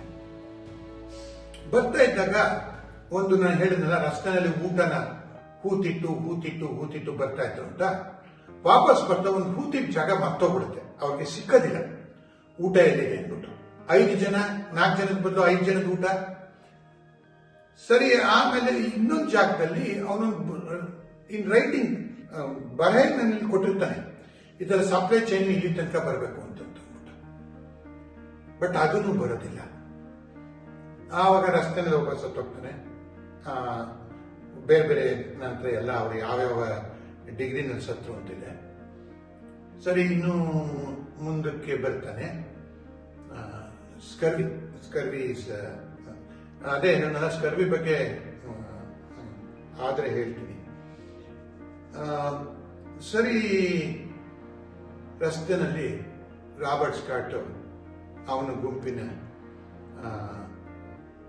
5 ಜನ ಅಥವಾ ಬರ್ತಾಗಲೇ 4 ಜನ ಎಲ್ಲರೂ ಸತ್ತೋಗ್ತಾರೆ, ಊಟ ಇದ್ದೇನೆ, ಜೊತೆಗೆ ಸ್ಕರ್ವಿ. ಅವನು ದೇಹಗಳು ಎಲ್ಲಿಟ್ಟಿರ್ತಾರೆ, ಡೆಡ್ ಬಾಡೀಸ್ ಟೆಂಟಲ್ಲಿ, ಅವನು ಕಡೆಯಲ್ಲಿ ಸತ್ತವನು, ಒದ್ದಾಡಿ ಸತ್ತೋಗ್ತಾನೆ. ಅವನ ದೇಹ ಪೂರ್ತಿ ಹಳದಿಯಾಗಿರುತ್ತೆ. ರಾಬರ್ಟ್ ಸ್ಕಾಟ್ ಅವನಿಗೆ he wanted to come back, supply chain ಊಟ ತರಲಿಲ್ಲ. 12 ಮೈಲಿ ದೂರದಲ್ಲಿ ಇನ್ನೊಂದು ಡಿಪೋ ಇರುತ್ತೆ, ಬಟ್ ಆ 12 ಮೈಲಿ ಕೂಡ ಅವ್ರಿಗೆ ಶ್ರಮಿಸಿ ತಲುಪಕ್ಕೆ ಆಗೋದಿಲ್ಲ. ಒಂದ್ ಕಡೆ ಊಟ ಗೊತ್ತಿಟ್ಟಿದ್ದ ಜಾಗ ಸಿಕ್ಕಲಿಲ್ಲ ಅವ್ರಿಗೆ.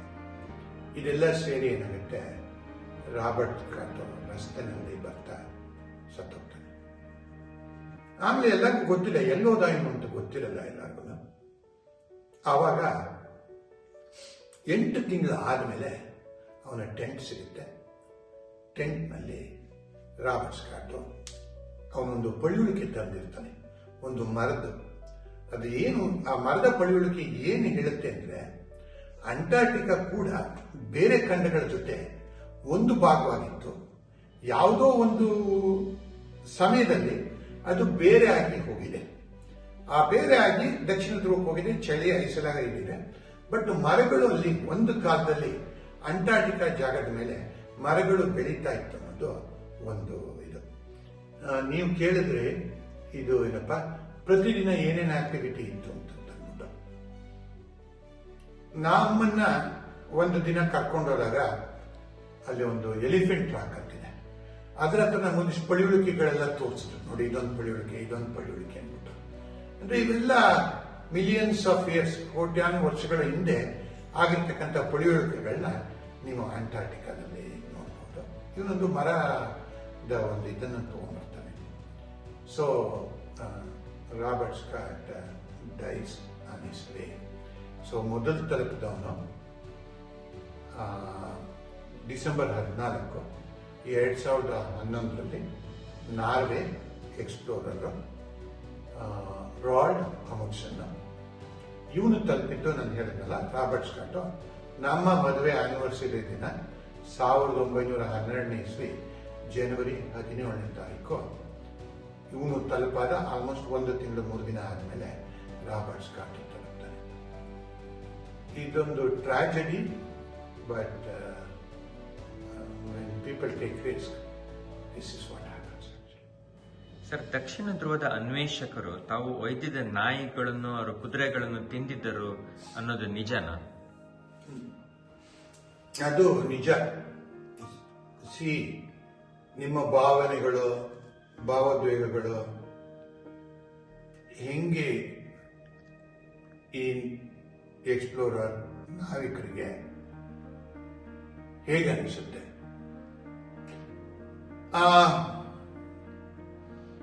ಇವಾಗ ಯಾವುದು ಕುದುರೆ ನಿಮ್ಮನ್ನ ಕರ್ಕೊಂಡೋಗುತ್ತೆ ಆ ಜಾಗಕ್ಕೆ?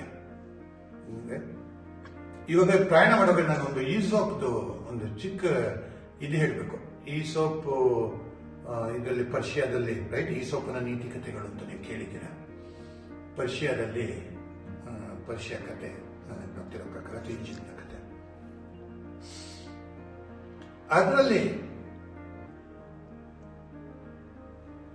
ಈ ಟ್ರಾವೆಲ್ ಮಾಡುವಾಗ ಈಸೋಪ್ ಯಾವುದು ತುಂಬಾ ಭಾರವಾಗಿದ್ದು ಎತ್ಕೊಳ್ಳೋನು. ಅವನು ಕುಳ್ಳ, ಶಕ್ತಿ ಬೇರೆಯವರಷ್ಟಿರಲಿಲ್ಲ. ಎಲ್ಲರೂ ನಗೋರು ಅವ್ನು ನೋಡ್ಬಿಟ್ಟು ಈಸೋಪ್ನ, ಇದೇನಿದು ಇಷ್ಟು ಭಾರವಾದ ಸಾಮಾನು ಅವನು ಹೊತ್ಕೊಂಡು ನಡೀನ ಅಂತ. ಅವನು ಯಾವಾಗಲೂ ತಗೊಳ್ತಾ ಇದ್ದು ಊಟದ ಬಾಕ್ಸ್. ಅದು ವಿಪರೀತ ಭಾರ. ಬಟ್ ಊಟದ ಬಾಕ್ಸ್ ಹೋದಂಗೆ ಜನ ಊಟ ಮಾಡ್ದಂಗೆ ಅದ್ರ ಭಾಗ ಎಲ್ಲ ಕಮ್ಮಿ ಆಗಿ ಅವನಿಗೆ ತೂಕ ಕಮ್ಮಿ ಆಗೋದು. ವಾಪಸ್ ಬರೋದಕ್ಕೆ ಅನುಕೂಲ ಆಗುತ್ತೆ. ಹೋಗಕ್ಕಾಗ್ಲಿ ಪ್ರತಿದಿನ ತೂಕ ಕಮ್ಮಿ ಆಗೋದು. ವಾಪಸ್ ಬರೋದಿನ ಅವ್ನು ಖಾಲಿ ಡಬ್ಬ ಇಟ್ಕೊಂಡ್ ಬರ್ತಾ ಇರ್ತಾನೆ. ಇಲ್ಲೂ ಅದೇ ತರ ಇವ್ರು ಪ್ರಯಾಣ ಮಾಡ್ದಂಗೆ ಇವ್ರಿಗೆ ತೂಕ ಕಮ್ಮಿ ಆಗ್ಬೇಕು. ಆಯ್ತಾ? ಆ ಪ್ರಯಾಣಕ್ಕೆ ದಕ್ಷಿಣ ಧ್ರುವ ಹೋಗ್ಬೇಕು ಹೇಳಿದ್ನಲ್ಲ, ಸುಮಾರು 1700 ಮೈಲಿ ಪ್ರಯಾಣ ತುದಿಯಿಂದ. 1700 ಮೈಲಿ ಪ್ರಯಾಣ ದಕ್ಷಿಣ ಧ್ರುವಕ್ಕೆ. ಸೊ ಇವ್ರೇನ್ ಮಾಡೋರು ಅಂದ್ರೆ ಕುದುರೆ ಯಾವ್ದು ಕರ್ಕೊಂಡು ಹೋಗುತ್ತೆ ನೆಕ್ಸ್ಟ್ ಡಿಪೋ ಅಥವಾ ನೆಕ್ಸ್ಟ್ ಸ್ಟೇಷನ್ ಅಥವಾ ನೆಕ್ಸ್ಟ್ ಪಾಯಿಂಟ್ ಏನಂತೀವಿ ಅಲ್ಲಿ ಕರ್ಕೊಂಡು ಹೋದ್ಮೇಲೆ ಅಲ್ಲಿ ಅದ್ರ ಅವಶ್ಯಕತೆ ಇಲ್ದಿದ್ರೆ ಅದನ್ನ ಕೊಂದ್ಬಿಟ್ಟು ಅವ್ರು ಹೂತಿಡೋರು, ಅದನ್ನ ಮತ್ತೆ ಬಂದ್ಬಿಟ್ಟು ತಿನ್ನೋರು. ನಾಯಿಗಳು ಹಂಗೇನೆ, ಇವಾಗ ಹೊರಟ ಒಂದು 50 ನಾಯಿ ಇದ್ರೆ ಅವ್ರು ವಾಪಸ್ ಬರುವಾಗ ಅವ್ರ ಹತ್ರ 4 ನಾಯಿ ಇರ್ಬೋದು ಅಥವಾ 8 ನಾಯಿ ಇರ್ಬೋದು. ಸೊ ಅವ್ರು ಪ್ರಯಾಣ ಮಾಡಕ್ ಮುಂಚೆ ನಾಯಿ ಮತ್ತೆ ಕುದುರೆ ಅವರು ಆಹಾರ ಅಂತ ಲೆಕ್ಕ ಹಾಕೊಂಡೇ ಹೊರಡ್ತಾ ಇದ್ದಿದ್ದು. ಅವರು ಬೇರೆ ಊಟನ ತಗೊಳ್ತಾ ಇದ್ರು, ಬಟ್ ಆ ಊಟನೂ ಫ್ಯೂಯಲ್.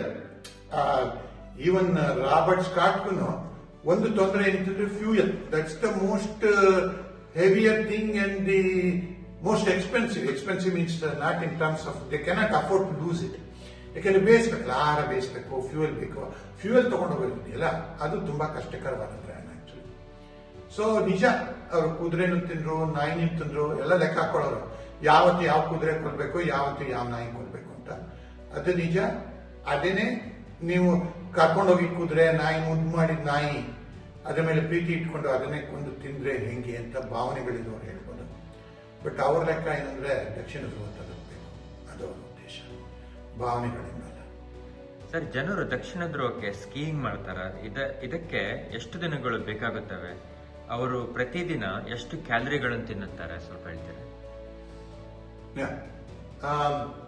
ನಾನು ದಕ್ಷಿಣ ಧ್ರುವದಲ್ಲಿದ್ದಾಗ ಒಂದು ಹುಡುಗಿ, ಎಷ್ಟು ವಯಸ್ಸು ಗೊತ್ತಿಲ್ಲ, 30-35 ವರ್ಷ, ಅವಳು ಮೆಕ್ಸಿಕೋ ದೇಶದವಳು, ಒಬ್ಬಳೇ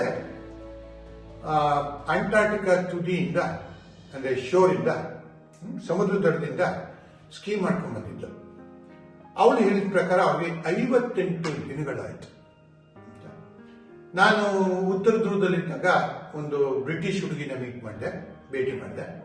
ಅವಳನ್ನು ಸುಮಾರು 56 ದಿನದಲ್ಲಿ ದಕ್ಷಿಣ ಧ್ರುವ ಸ್ಕೀ ಮಾಡಿಕೊಂಡು ದಕ್ಷಿಣ ಧ್ರುವ ತಲುಪಿದ್ದು. ಅವಳಿಗೆ ಕ್ವೀನ್ ಒಂದು ಪದಕ ಕೂಡ ಕೊಟ್ಟಿದ್ದು ಅವಳ ಸಾಹಸಕ್ಕೆ. ನನಗೆ ಫೆಲ್ಪ್ಸ್ ಜ್ಞಾಪಕ ಬರ್ತದೆ. ಸ್ವಿಮ್ಮರ್, ಬೇಕಾದಷ್ಟು ಒಲಿಂಪಿಕ್ ಗೋಲ್ಡ್ ಮೆಡಲ್ ಗೆದ್ದವನು. ಅವನು ಸುಮಾರು 14,000 ಕ್ಯಾಲರಿ ತಿಂತಾ ಇದ್ದಂತೆ ದಿನಕ್ಕೆ. ಇಲ್ಲಿ ಸುಮಾರು ನಿಮಗೆ ಒಂದು ದಿನಕ್ಕೆ 7,000ದಿಂದ 8,000 ಕ್ಯಾಲರಿ ತಿಂತಾರೆ. ಬಟ್ ನಿಮ್ಗೆ ಊಟ ಭಾರ ಆದ್ರೆ ಅದನ್ನ ಹೇಳ್ಕೊಂಡು ಹೋಗೋದು ಭಾರ ಜಾಸ್ತಿ ಇರುತ್ತಲ್ಲ. ಅದಕ್ಕೆ ನಾನು ಅದರದ್ದು ಒಂದು ಚಿತ್ರ ಕಳಿಸ್ತೀನಿ. ಒಂದು ಪ್ಯಾಕೆಟ್ ಅಲ್ಲಿ, ಒಂದು ಚಿಕ್ಕ ಪ್ಯಾಕೆಟ್, ನಿಮ್ಗೆ ಆಲ್ಮೋಸ್ಟ್ 1 ಇಂಚ್ ದಪ್ಪ, 6 ಇಂಚ್ ಬೈ 6 ಇಂಚ್, ಅದರಲ್ಲಿ 5,000 ಕ್ಯಾಲರಿ ಇರುತ್ತೆ. ಸೊ ಇವರೇನ್ ಮಾಡ್ತಾರೆ, ಆ ತರದ್ದು ದಿನಕ್ಕೆ 2 ಪ್ಯಾಕೆಟ್ ಅಂತ ಇಟ್ಕೊಂಡಿರ್ತಾರೆ. ಸೊ ಆಲ್ಮೋಸ್ಟ್ 10,000 ಕ್ಯಾಲರಿ ಅವ್ರಿಗೆ ಸಿಗುತ್ತೆ ಆರಾಮಾಗಿ. ಸೊ ಬೇಕಾದಷ್ಟು ಜನ ತಲುಪಿದ್ದಾರೆ. ಎಷ್ಟು ಜನ ಅಂತ ನನಗೆ ನಂಬರ್ ಗೊತ್ತಿಲ್ಲ, ಬಟ್ ಬೇಕಾದಷ್ಟು ಜನ ಸ್ಕೀ ಮಾಡಿಕೊಂಡು ದಕ್ಷಿಣ ಧ್ರುವ.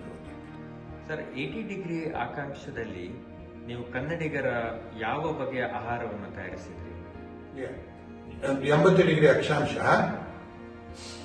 ನಾವು ದಕ್ಷಿಣ ಧ್ರುವದಿಂದ ಬಂದ್ಮೇಲೆ ಯೂನಿಯನ್ ಗ್ಲೇಷಿಯರ್ನಲ್ಲಿ ಇಳ್ಕೊಂಡಿದ್ವಿ. ಒಂದು ಟೆಂಟ್ ಹಾಕೊಂಡಿದ್ವಿ. ಟೆಂಟ್ಗೆ ಹೀಟ್ ಇರಲಿಲ್ಲ. ರಾತ್ರಿ ಹೊತ್ತು ಮಲಕೊಳ್ಳೋಕೆ ಮುಂಚೆ ಒಂದು ಮಂಚ ಇತ್ತು. ಮಲಕೊಳ್ಳೋಕೆ ಮುಂಚೆ ಒಂದು 4 ಲೇಯರ್ ಹಾಕೊಂಡು ಮಲಕೊಟ್ಟಾಂಗೆ. ಹೀಟ್ ಇದ್ದಿದ್ದು, ಈವನ್ ಶೌಚಾಲಯದಲ್ಲೂ ಹೀಟ್ ಇರಲಿಲ್ಲ. 3 ಜಾಗದಲ್ಲಿ ಹೀಟ್ ಇತ್ತು. ಒಂದು ಡಿನ್ನರ್, ಊಟ ಎಲ್ಲಿ ಮಾಡ್ತೀವಿ ಆ ಜಾಗ, ಡಿನ್ನರ್ ಎಲ್ಲ, ತಿಂಡಿ, ಮಧ್ಯಾಹ್ನದ ಊಟ, ರಾತ್ರಿ ಊಟ ಮಾಡೋ ಜಾಗ. ಒಂದು ಅವರು ಪ್ರೆಸೆಂಟೇಷನ್ ಮಾಡ್ತಿದ್ದ ಜಾಗ. ಇನ್ನೊಂದು ಶಾಪ್, ಅವರು ಸಾಮಾನು ಮಾಡೋ ಜಾಗ. ಎಷ್ಟೋ ಸರ್ತಿ ನಾನು ನನ್ನ ಬೂಟ್ಸ್ನ ತಗೊಂಡೋಗ್ಬಿಟ್ಟು ಪ್ರೆಸೆಂಟೇಷನ್ ಮಾಡೋ ಜಾಗದಲ್ಲಿ ಹೀಟ್ರ್ ಮುಂದೆ ಇಡ್ತಿದ್ದೆ. ಯಾಕೆಂದ್ರೆ ಅದೇನಾದ್ರು ಒದ್ದೆ ಆಗೋಗ್ಬಿಟ್ಟಿತ್ತು ಅಂದ್ರೆ ಮತ್ತೆ ಹಾಕೊಳಕ್ಕಾಗ್ತಿರ್ಲಿಲ್ಲ, ಕಾಲೆಲ್ಲ ಉರಿಯೋದು ಆಕ್ಚುಲಿ. ಸರಿ, ಈ ಒಂದಿನ ಊಟದ್ದು ಇದು ತೋರಿಸಿದ್ರು, ಜಾಗ ಹೆಂಗ್ ಅಡುಗೆ ಮಾಡ್ತಾರೆ ಅಂತ ತೋರಿಸಿದ್ರೆ, ತರಕಾರಿ ಇಟ್ಕೊಂಡಿದ್ದಾರೆ, ಏನ್ ಮಾಡಿದ್ದಾರೆ ಎಲ್ಲ ಅಂತ ಅಂದ್ಬಿಟ್ಟು. ಆವಾಗ ನಾನು ಹೇಳ್ದೆ, ನಿಮ್ಮ ಹತ್ರ ತೆಂಗಿನಕಾಯಿ ಇದೆಯಾ ಅಥವಾ ಕೊಬ್ಬರಿ ಇದೆಯಾ? ಇದು ಇದೆ ಅಂದ್ರು. ಆಗ ನಾನು ಮತ್ತೆ ನನ್ನ ಹೆಂಡತಿ ಸೇರಿಕೊಂಡು ಹಿಟ್ಟು ತಗೊಂಡು ಚಪಾತಿ ಥರ ರೋಲ್ ಮಾಡಿಬಿಟ್ಟು, ಪಿನ್ ಇತ್ತು, ರೋಲಿಂಗ್ ಪಿನ್ ಇತ್ತು, ಮತ್ತು ಲಟ್ಟಣಿಗೆ ಇತ್ತು, ಮಾಡಿಬಿಟ್ಟು ಒಂದು ಸ್ವಲ್ಪ ದ್ರಾಕ್ಷಿ, ಗೋಡಂಬಿ, ತೆಂಗಿನಕಾಯಿ ಎಲ್ಲ ಹಾಕ್ಬಿಟ್ಟು ಒಂದು ಕಡುಬು ಮಾಡಿದ್ವಿ ನಾವು. ಇದು ಮಾಡಿಬಿಟ್ಟು ಅವರು ಎಂಪನಾಡ ಮಾಡೋಕ್ಕೆ ಅಂತ ಅವ್ರ ಹತ್ರ ಇದ್ದಿದ್ದು ಸಾಮಾನುಗಳು. ನಾವು ಎಂಪನಾಡ ಮಾಂಸ ಹಾಕಿದ್ದೆ ಮಾಡ್ತಾರೆ, ಸೊ ಅದಕ್ಕೋಸ್ಕರ ಅದನ್ನ ತಿನ್ನಲ್ಲ ನಾವು. ಅದಕ್ಕೋಸ್ಕರ ಬೇರೆ ಏನಾದರೂ ಮಾಡೋಣ ಅಂತ ಅಂದ್ಬಿಟ್ಟು, ಎಂಪನಾಡ ಕಡುಬು ಥರನೇ ಇರುತ್ತೆ, ಅದು ವೆಜಿಟೇರಿಯನ್ ಫುಡ್. ಅದು ಡೆಸರ್ಟ್ ಅಲ್ಲ, ಸ್ವೀಟ್ ಅಲ್ಲ, ಸಿಹಿ ಅಲ್ಲ. ಕಡುಬು ಸಿಹಿ, ಸಕ್ಕರೆ, ತೆಂಗಿನಕಾಯಿ, ಗೋಡಂಬಿ, ದ್ರಾಕ್ಷಿ ಹಾಕ್ಬಿಟ್ಟು ನಾವು ಕಡುಬು ಮಾಡಿದ್ವಿ. ಇವನ್ ಅದ್ರ ಮೇಲೆ ಶಶಿ ಅಂತ ಕೂಡ ಕಡುಬು ಮೇಲೆ ಬರೆದ್ಬಿಟ್ಟು ಫ್ರೈ ಮಾಡಿಬಿಟ್ಟು ಅದು 80 times. ಸೊ ಕನ್ನಡದ ಗಣಪತಿ ಹಬ್ಬದ ಕಡುಬನ್ನ ನಾವು 80 ಡಿಗ್ರಿ ಅಕ್ಷಾಂಶದಲ್ಲಿ ದಕ್ಷಿಣದ ಭಾಗ ಅಲ್ಲಿ ಕಡುಬು ಮಾಡಿದೆ. ಸರ್, ಅಂಟಾರ್ಟಿಕಾದಲ್ಲಿ ನಮಗೆ ಕಾಣೋದೇ ಒಂದು, ವಾಸ್ತವವಾಗಿ ಇಲ್ಲಿ ಇರೋದೇ ಒಂದು, ಯಾಕೆ? ನಾನು ಒಂದಿನ ಸೈಕಲ್ ಹೊಡಿತಾ ಇದ್ದೆ. ಅವ್ರ ಹತ್ರ ಸೈಕಲ್ ಇತ್ತು, ಗಾಳಿಪಟ ಇತ್ತು, ಸ್ಕೀಸ್ ಇತ್ತು. ಇವೆಲ್ಲ ಮಧ್ಯಾಹ್ನದ ಹೊತ್ತು ಬೇಜಾರಾದಾಗ ಆಕ್ಟಿವಿಟಿಗೋಸ್ಕರ ನಾನು ಸೈಕಲ್ ಹೊಡಿತಾ ಇದ್ದೆ. ಸೈಕಲ್ ಹೊಡೆಯುವಾಗ ಕೇಳಿದೆ ನಮ್ಮ ಗೈಡ್, ಒಬ್ರು ಯಾವ ಗೈಡ್ ಇರ್ತಾರೆ ನಮ್ಮ ಜೊತೆ, ಗೈಡ್ನ ಕೇಳಿದೆ, ಅಲ್ಲಿ ಬೆಟ್ಟ ಕಾಣಿಸ್ತಾ ಇದೆಯಲ್ಲ, ಅಲ್ಲಿ ತನಕ ಸೈಕಲ್ ಹೊಡ್ಕೊಂಡ್ಬರಲ್ಲ ಅಂತಂದೆ ನಾನು ಐಸ್ನಲ್ಲಿ. ಅವಾಗ ಅವ್ರು ಹೇಳಿದ್ರು, ಅದು 10 ಕಿಲೋಮೀಟರ್ ದೂರ ಇದೆ, ನಿಮ್ಗೆ ಏನ್ ಕಾಣಿಸ್ತಾ ಇದೆ ಅದು ಪಕ್ಕ ಇಲ್ಲ, ಅದು 10 ಕಿಲೋಮೀಟರ್ ದೂರ ಇದೆ ಅಂತ. ಆಮೇಲೆ ನಾ ಹೇಳೋದಲ್ಲ, ಹಿಮಪಾತ ಒಂದು 3 ಕಿಲೋಮೀಟರ್ ಅಗಲ, 600 ಮೀಟರ್ ಎತ್ತರ. ಅದ್ರ ಹೆಸರು ಡ್ರೇಕ್ ಅನ್ನೋ ಒಂದು ಕಂಡುಹಿಡಿದಿದ್ದು. ಅದ್ರ ಹೆಸರು Drake Falls, nothing to do with Francis Drake. ಸರಿ, ಅದು ನಾನು ಹತ್ರ ಹೋದಾಗ, ಆ ಫಾಲ್ಸ್ ನೋಡಕ್ ಹೋದಾಗ, ಅದು ನನ್ಗನ್ಸಿದ್ದು ಪ್ರಾಬಲಿ ಒಂದು 500 ಅಡಿ ಅಗಲ, 100 ಅಡಿ ಎತ್ತರ ಅಥವಾ 200 ಅಡಿ ಎತ್ತರ ಅಷ್ಟೇ ನನಗೆ ಅನ್ಸಿದ್ದದು. ಅದು ಏನಪ್ಪ 3 ಕಿಲೋಮೀಟರ್ ಅಂದ್ರೆ 2 ಮೈಲ್ಸ್ ಅಗಲ ಇದೆ ಅಂತ ಅನ್ಕೊಳ್ಳಿಲ್ಲ. 600 ಮೀಟರ್ ಎತ್ತರ ಅಂದ್ರೆ 2000 ಅಡಿ ಎತ್ತರ ಇದೆ ಅಂತ ಅನ್ಕೊಳ್ಳ. ಇನ್ನೊಂದು 100 ಅಡಿ ಮೇಲೆ ನಾನು ಕೇಳಿದೆ, ಇದೇನಿದು ನೀವು ಹೇಳ್ತಾ ಇರೋದೊಂದು, ನನಗೆ ಕಾಣಿಸ್ತಾ ಇರೋದು ಇನ್ನೊಂದು ಅಂತ. ಅಲ್ಲಿ ಯಾವ ಜೀವಿಗಳು ಏನೂ ಇಲ್ಲ, ಮರ ಗಿಡ ಏನೂ ಇಲ್ಲ, ರೈಲಿಂಗ್ ಹಾಕಿಲ್ಲ. ರೈಲಿಂಗ್ ಹಾಕಕ್ಕೋ ಪ್ರಾಬ್ಲಮ್ ಆಗತ್ತೆ ಗೊತ್ತಿಲ್ಲ, ಹಾಕ್ಬೋದು. ಸೊ ನೀವು ಯಾವುದೇ ಒಂದು ಭೌತಿಕವಾದ ವಸ್ತು ನೋಡಿದ್ರೆ ಅದನ್ನ ಹೋಲಿಕೆ ಮಾಡಕ್ಕೆ ಏನೂ ಇಲ್ಲ. ನಿಮ್ಗೆ ಏನ್ ಕಾಣಿಸ್ತದೆ, ಇವಾಗ ನನ್ನ ಎದುರುಗಡೆ ಒಂದು ಬೆಟ್ಟ ಇದೆ, ಅದು 1000 ಅಡಿ ಎತ್ತರ ಇರ್ಬೋದು, ಬಟ್ ಅದನ್ನ ಹೋಲಿಕೆ ಮಾಡಕ್ಕೆ ಮರ ಆಗ್ಲಿ ಇದಾಗ್ಲಿ ಏನೂ ಇಲ್ಲ. ಆ ಹೋಲಿಕೆ ಮಾಡಕ್ಕೆ ಏನು ಇಲ್ಲದೆ ಇರೋದ್ರಿಂದ ವಾಸ್ತವವೇ ಬೇರೆ, ನಿಮಗೆ ಕಾಣಿಸೋದೇ ಬೇರೆ. ಅದು ಒಂದು I don't know, it is a ವಿಘ್ನತೆ, ಅವರು ಭಿನ್ನತೆ. ಬಟ್ ನನಗನ್ಸಿದ್ದು ಆ ಥರ. ಅಂಟಾರ್ಟಿಕಾದಲ್ಲಿ ನೀವು ಯಾವ ಬಗೆಯ ಬಂಡೆಗಳನ್ನು ನೋಡಿದ್ದೀರಿ? ಅಲ್ಲಿ ಪಳಿಯುಳಿಕೆಗಳೇನಾದ್ರೂ ಕಾಣಿಸ್ತಾ? ನಾ ಆಗ್ಲೇ ಹೇಳಿದೆ, ಪಳಿಯುಳಿಕೆ ಸಿಕ್ಕಿತ್ತು. ಇವನ್ ರಾಬರ್ಟ್ ಸ್ಕಾಟ್ ಒಂದು ಪಳಿಯುಳಿಕೆ ಕೂಡ ತಂದ. ಒಂದಿಷ್ಟು ಚಿತ್ರಗಳಿದೆ, ಪಳಿಯುಳಿಕೆ ಕಾಣಿಸಿದ್ದು. ನಾವು ಅದನ್ನ ಕೊಡ್ತೀವಿ. ಇವಾಗ ಬೆಂಗಳೂರಿನ ಯಾರಾದ್ರೂ ಕಂಟ್ರಾಕ್ಟರ್ ಏನಾದ್ರು ಅಲ್ಲಿ ಬಂದಿದ್ರೆ ಅವನು ವಾಪಸ್ ಬಿಡ್ತಿರಲಿಲ್ಲ, ಒಂದಿಷ್ಟು ರಾಕ್ಗಳನ್ನ ಎತ್ಕೊಂಡು ಹೋಗ್ತಿದ್ದ ಗ್ಯಾರಂಟಿ. ಇದು ಬಹು ಬಣ್ಣದ ಸೆಡಿಮೆಂಟ್ರಿ ರಾಕ್ಸ್ ಏನಂತೀವಿ, ಅದು ಎಲ್ಲ ಕಡೆನೂ ನಾನು ನೋಡಿ ಸೆಡಿಮೆಂಟ್ರಿ ರಾಕ್. ಇವನ್ ಗುಡ್ಡ ಬೆಟ್ಟಗಳು ಕೂಡ ನಿಮಗೆ ಸೆಡಿಮೆಂಟ್ರಿ ರಾಕ್ ಲೇಯರ್ಸ್ ನ ನೋಡಬಹುದು, ಒಂದ್ ಮೇಲೆ ಒಂದು. Of course the water is there, right, ice is there and this one. So we saw lot of sedimentary rock, but ಯಾವುದು ಜೀವಿ ಏನು ಇಲ್ಲ ಅಲ್ಲಿ. I saw repeat sedimentary rock. ಒಂದು ರಾಕ್ ಮಾತ್ರ, they call it as elephant rock. ಅದು ಒಂದು ಯಾವ ದಿಕ್ಕಿನಿಂದ ನೋಡ್ತೀರಾ, ಒಂದು ದೊಡ್ಡ ಆನೆ ಮಲ್ಕೊಂಡಂಗಿದೆ ಒಂದ್ ಕಡೆಗೆ, ಇನ್ನೊಂದ್ ಕಡೆಯಿಂದ ನೋಡಿದ್ರೆ ಒಂದು ಚಿಕ್ಕ ಆನೆ ಮಲ್ಕೊಂಡಂಗಿದೆ. ಅದಕ್ಕೆ ಎಲಿಫೆಂಟ್ ರಾಕ್ ಅಂತಾರೆ. ಅದು ನನಗೆ ಜ್ಞಾಪಕ ಇದ್ದ ಪ್ರಕಾರ ಅವರೇನೋ ಮೆಟಮಾರ್ಫಿಕ್ ರಾಕ್ ಅಂತನೋ ಏನೋ ಹೇಳಿದ್ರು, ನನಗೆ ಜ್ಞಾಪಕ ಇರೋ ಪ್ರಕಾರ. ಅದರ ಚಿತ್ರನ ನಿಮಗೆ ಕೊಡ್ತೀನಿ ನಾನು. ಸರ್, ಸ್ಕರ್ವಿ ಬಗ್ಗೆ ನಿಮ್ಮ ವಿವರಣೆ ಏನು? ಇದು ಈವನ್ ನಾನಲ್ಲಿ ಪ್ರತಿದಿನನೂ ನಮಗೆ ಸಂಜೆ ಊಟ ಆದ್ಮೇಲೆ, ರಾತ್ರಿ ಊಟ ಆದ್ಮೇಲೆ ಪ್ರೆಸೆಂಟೇಷನ್ಗೆ ಕೊಡ್ತಾ ಇದ್ರು. ಆಲ್ಮೋಸ್ಟ್ ನಂದು ಭಾಗ 1ರಲ್ಲಿ, ಭಾಗ 2ರಲ್ಲಿ, ಭಾಗ 2ರಲ್ಲಿ ಫರ್ಡಿನೆಂಡ್ ಮೆಜೆಲನ್ ಬಗ್ಗೆ ಮಾತಾಡಿದಾಗ ಸುಮಾರು ಜನ ಅವನ ಜೊತೆ ಇದ್ದ ನಾವಿಕರು ಸ್ಕರ್ವಿ ರೋಗ ಬಂದು ಸತ್ತೋಗ್ತಾರೆ. ಸ್ಕರ್ವಿ ಸಿ ವಿಟಮಿನ್ ಡಿಫಿಷಿಯನ್ಸಿಂದ ಆಗತಕ್ಕಂಥದ್ದು. ಅದು ಆಗಿದ್ದು 1520ನೇ ಇಸ್ವಿ. 1900ರ ಶುರು ಭಾಗದಲ್ಲೂ ಕೂಡ ಅದ್ರ ಬಗ್ಗೆ ಪೂರ್ತಿ ಪರಿಜ್ಞಾನ ಇರಲಿಲ್ಲ. 400 ವರ್ಷ, 1518ರಲ್ಲಿ, 1920ರಲ್ಲಿ, 400 ವರ್ಷ ಆದ್ಮೇಲೂ ಕೂಡ ಶಾಕಲ್ಟನ್ಗೆ ಸ್ಕರ್ವಿ ಬರುತ್ತೆ.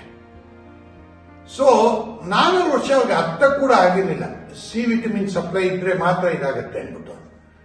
ಸೊ ಅಲ್ಲಿ ಹೇಳಿದ್ರು, ದಿನಾನು ಪ್ರೆಸೆಂಟೇಷನ್ ಕೊಡ್ತಾ ಇದ್ರು. ಒಬ್ರು ಪ್ರತಿದಿನ ಒಂದೊಂದು ಪ್ರೆಸೆಂಟೇಷನ್ ಕೊಡ್ತಾ ಇದ್ರು. ಅವ್ರು ಹೇಳಿದ್ರು, ನನ್ನ ಸ್ಕರ್ವಿ ಬಗ್ಗೆ ಬೇಕಾದ್ರೆ ಗಂಟೆಗಟ್ಟಲೆ ಮಾತಾಡ್ಬೋದು ಅಂತ. And it's unfortunate that even after 400 years, 400 ವರ್ಷ ಆದ್ರೂ ಕೂಡ ಅವರು ಸ್ಕರ್ವಿ ಬಗ್ಗೆ ಪೂರ್ತಿ ಪರಿಜ್ಞಾನ ಬಂದಿರಲಿಲ್ಲ. ಯುಲಿಸಿಸ್ ಕವಿತೆಯ ಬಗ್ಗೆ ಹೇಳಿ ಸರ್. ಇಲ್ಲಿ ಅದರ ಮಹತ್ವವೇನು? ಕನ್ನಡ ಭಾಷೆ, ನಾನು ಚಿಕ್ಕವರಿದ್ದಾಗ ಒಂದು ಪುಸ್ತಕ ಇತ್ತು, ಯುಲಿಸಿಸ್ ಅಂತ, ಕನ್ನಡದಲ್ಲಿ ಬಂದಿದ್ದು. ಸುಮಾರು ಕನ್ನಡ ಪ್ರಾಧ್ಯಾಪಕರು, ಮೈಸೂರಿನವರು, ಮೈಸೂರು ಯೂನಿವರ್ಸಿಟಿ, ಮೈಸೂರು ವಿಶ್ವವಿದ್ಯಾಲಯದ ಕನ್ನಡ ಪ್ರಾಧ್ಯಾಪಕರು ಸಾಕಷ್ಟು ಯುರೋಪ್ ಭಾಷೆಗಳ ಪುಸ್ತಕಗಳನ್ನು ಅನುವಾದಿಸಿದ್ರು ಅಥವಾ ಬರೆದಿದ್ರು.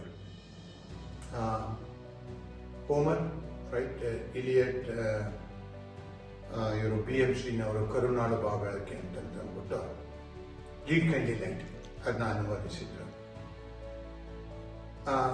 ಸುಮಾರು ಇದಾಗಿತ್ತು ಭಾಷೆ. ಅದೇ ತರ ಯುಲಿಸಿಸ್ ಅನ್ನು ಕೂಡ ಅನುವಾದಿಸಿದ್ರು. ಆ ಪುಸ್ತಕ ಒಂದು ಚಿಕ್ಕ ಪುಸ್ತಕ, ಒಂದು ಯುಲಿಸಿಸ್ ಒಂದು ಸ್ಕೆಚ್ ಇತ್ತು ಅದ್ರ ಮೇಲ್ಗಡೆ. ಅದನ್ನ ನಾನು ಓದಿದ್ದೆ. ನಾನು ಚಿಕ್ಕವನು 10 ವರ್ಷ ಇರ್ಬೋದೇನೋ ಆಗ ನನಗೆ.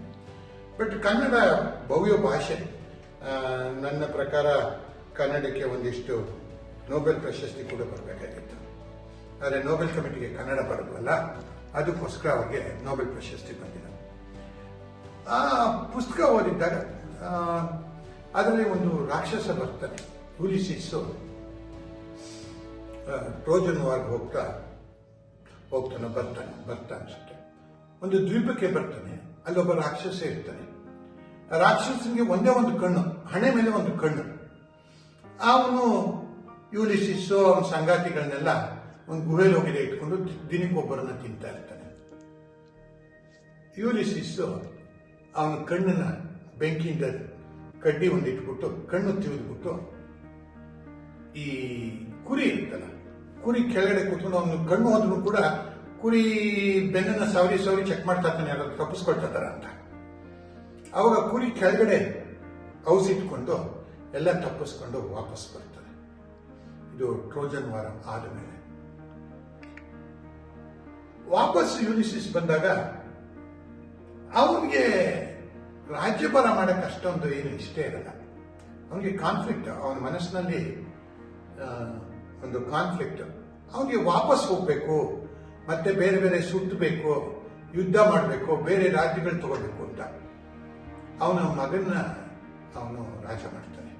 ಯುಲಿಸಿಸ್ ಅವನ ಮಗನ ರಾಜ ಮಾಡ್ತಾನೆ. ಈ ಟೆನಿಸನ್ ಅಂದ್ಬಿಟ್ಟು ಒಂದು ಪದ್ಯ ಬರೆದಿದ್ದಾನೆ ಯುಲಿಸಿಸ್ ಅಲ್ಲಿ. ಇದು ಏನಪ್ಪ, ಅಂಟಾರ್ಟಿಕಾದಲ್ಲಿ ಒಂದು ಅಬ್ಸರ್ವೇಷನ್ ಹಿಲ್ ಅಂತಿದೆ. ಅಲ್ಲಿ ಮೇಲ್ಗಡೆ ಹತ್ಬಿಟ್ಟು ಏನಿದೆ ಮುಂದೆ ಹಿಂದೆ ಎಲ್ಲ ನೋಡಕ್ಕೆ ತುಂಬಾ ಅನುಕೂಲ ಆಗ್ತಿತ್ತು. ಸೊ ಜನವರಿ 1913ರಲ್ಲಿ ಈ ರಾಬರ್ಟ್ ಸ್ಕಾಟ್ ಮತ್ತು ಅವನ ಸಂಗಾತಿಗಳಿಗೆ ಒಂದು ಸ್ಮಾರಕ ಮಾಡಿದ್ದಾರೆ. ಒಂದು ಕ್ರಾಸ್ ಇಟ್ಟಿದ್ದಾರೆ. ಅದ್ರ ಮೇಲೆ ಈ ಟೆನಿಸನ್ ಯುಲಿಸಿಸ್ ಪೋಯಮ್ದು ಒಂದು ವಾಕ್ಯನ ಬರೆದಿದ್ದಾರೆ. ಏನದು? To strive, to seek, to find and not to yield. So ಇವರು ಸ್ಕಾಟ್ ಅವ್ರ ಜೊತೆನವರು, of course they perished, they died, but they did not yield actually.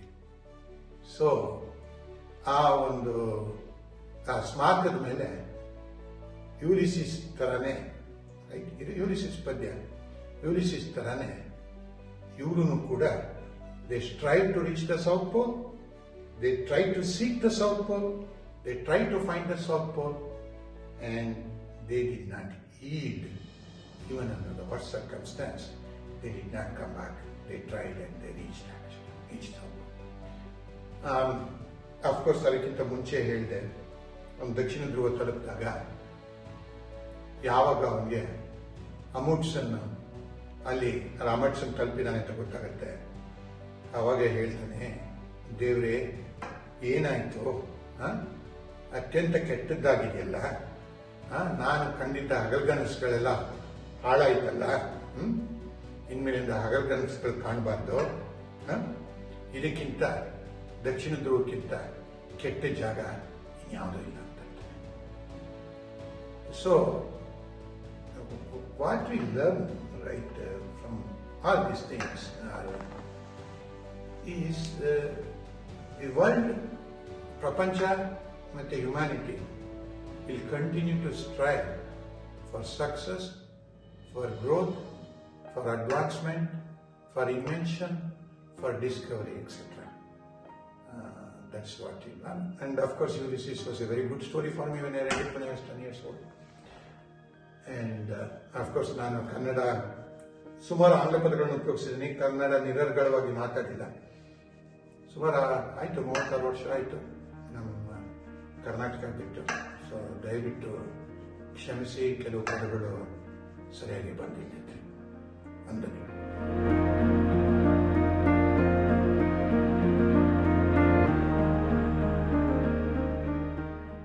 Interesting ಮತ್ತು ಇನ್ಫಾರ್ಮೇಟಿವ್ ವಿಡಿಯೋಗಳನ್ನ ಮಿಸ್ ಮಾಡ್ಕೋಬೇಡಿ, ಈಗಲೇ ಸಬ್ಸ್ಕ್ರೈಬ್ ಮಾಡಿ.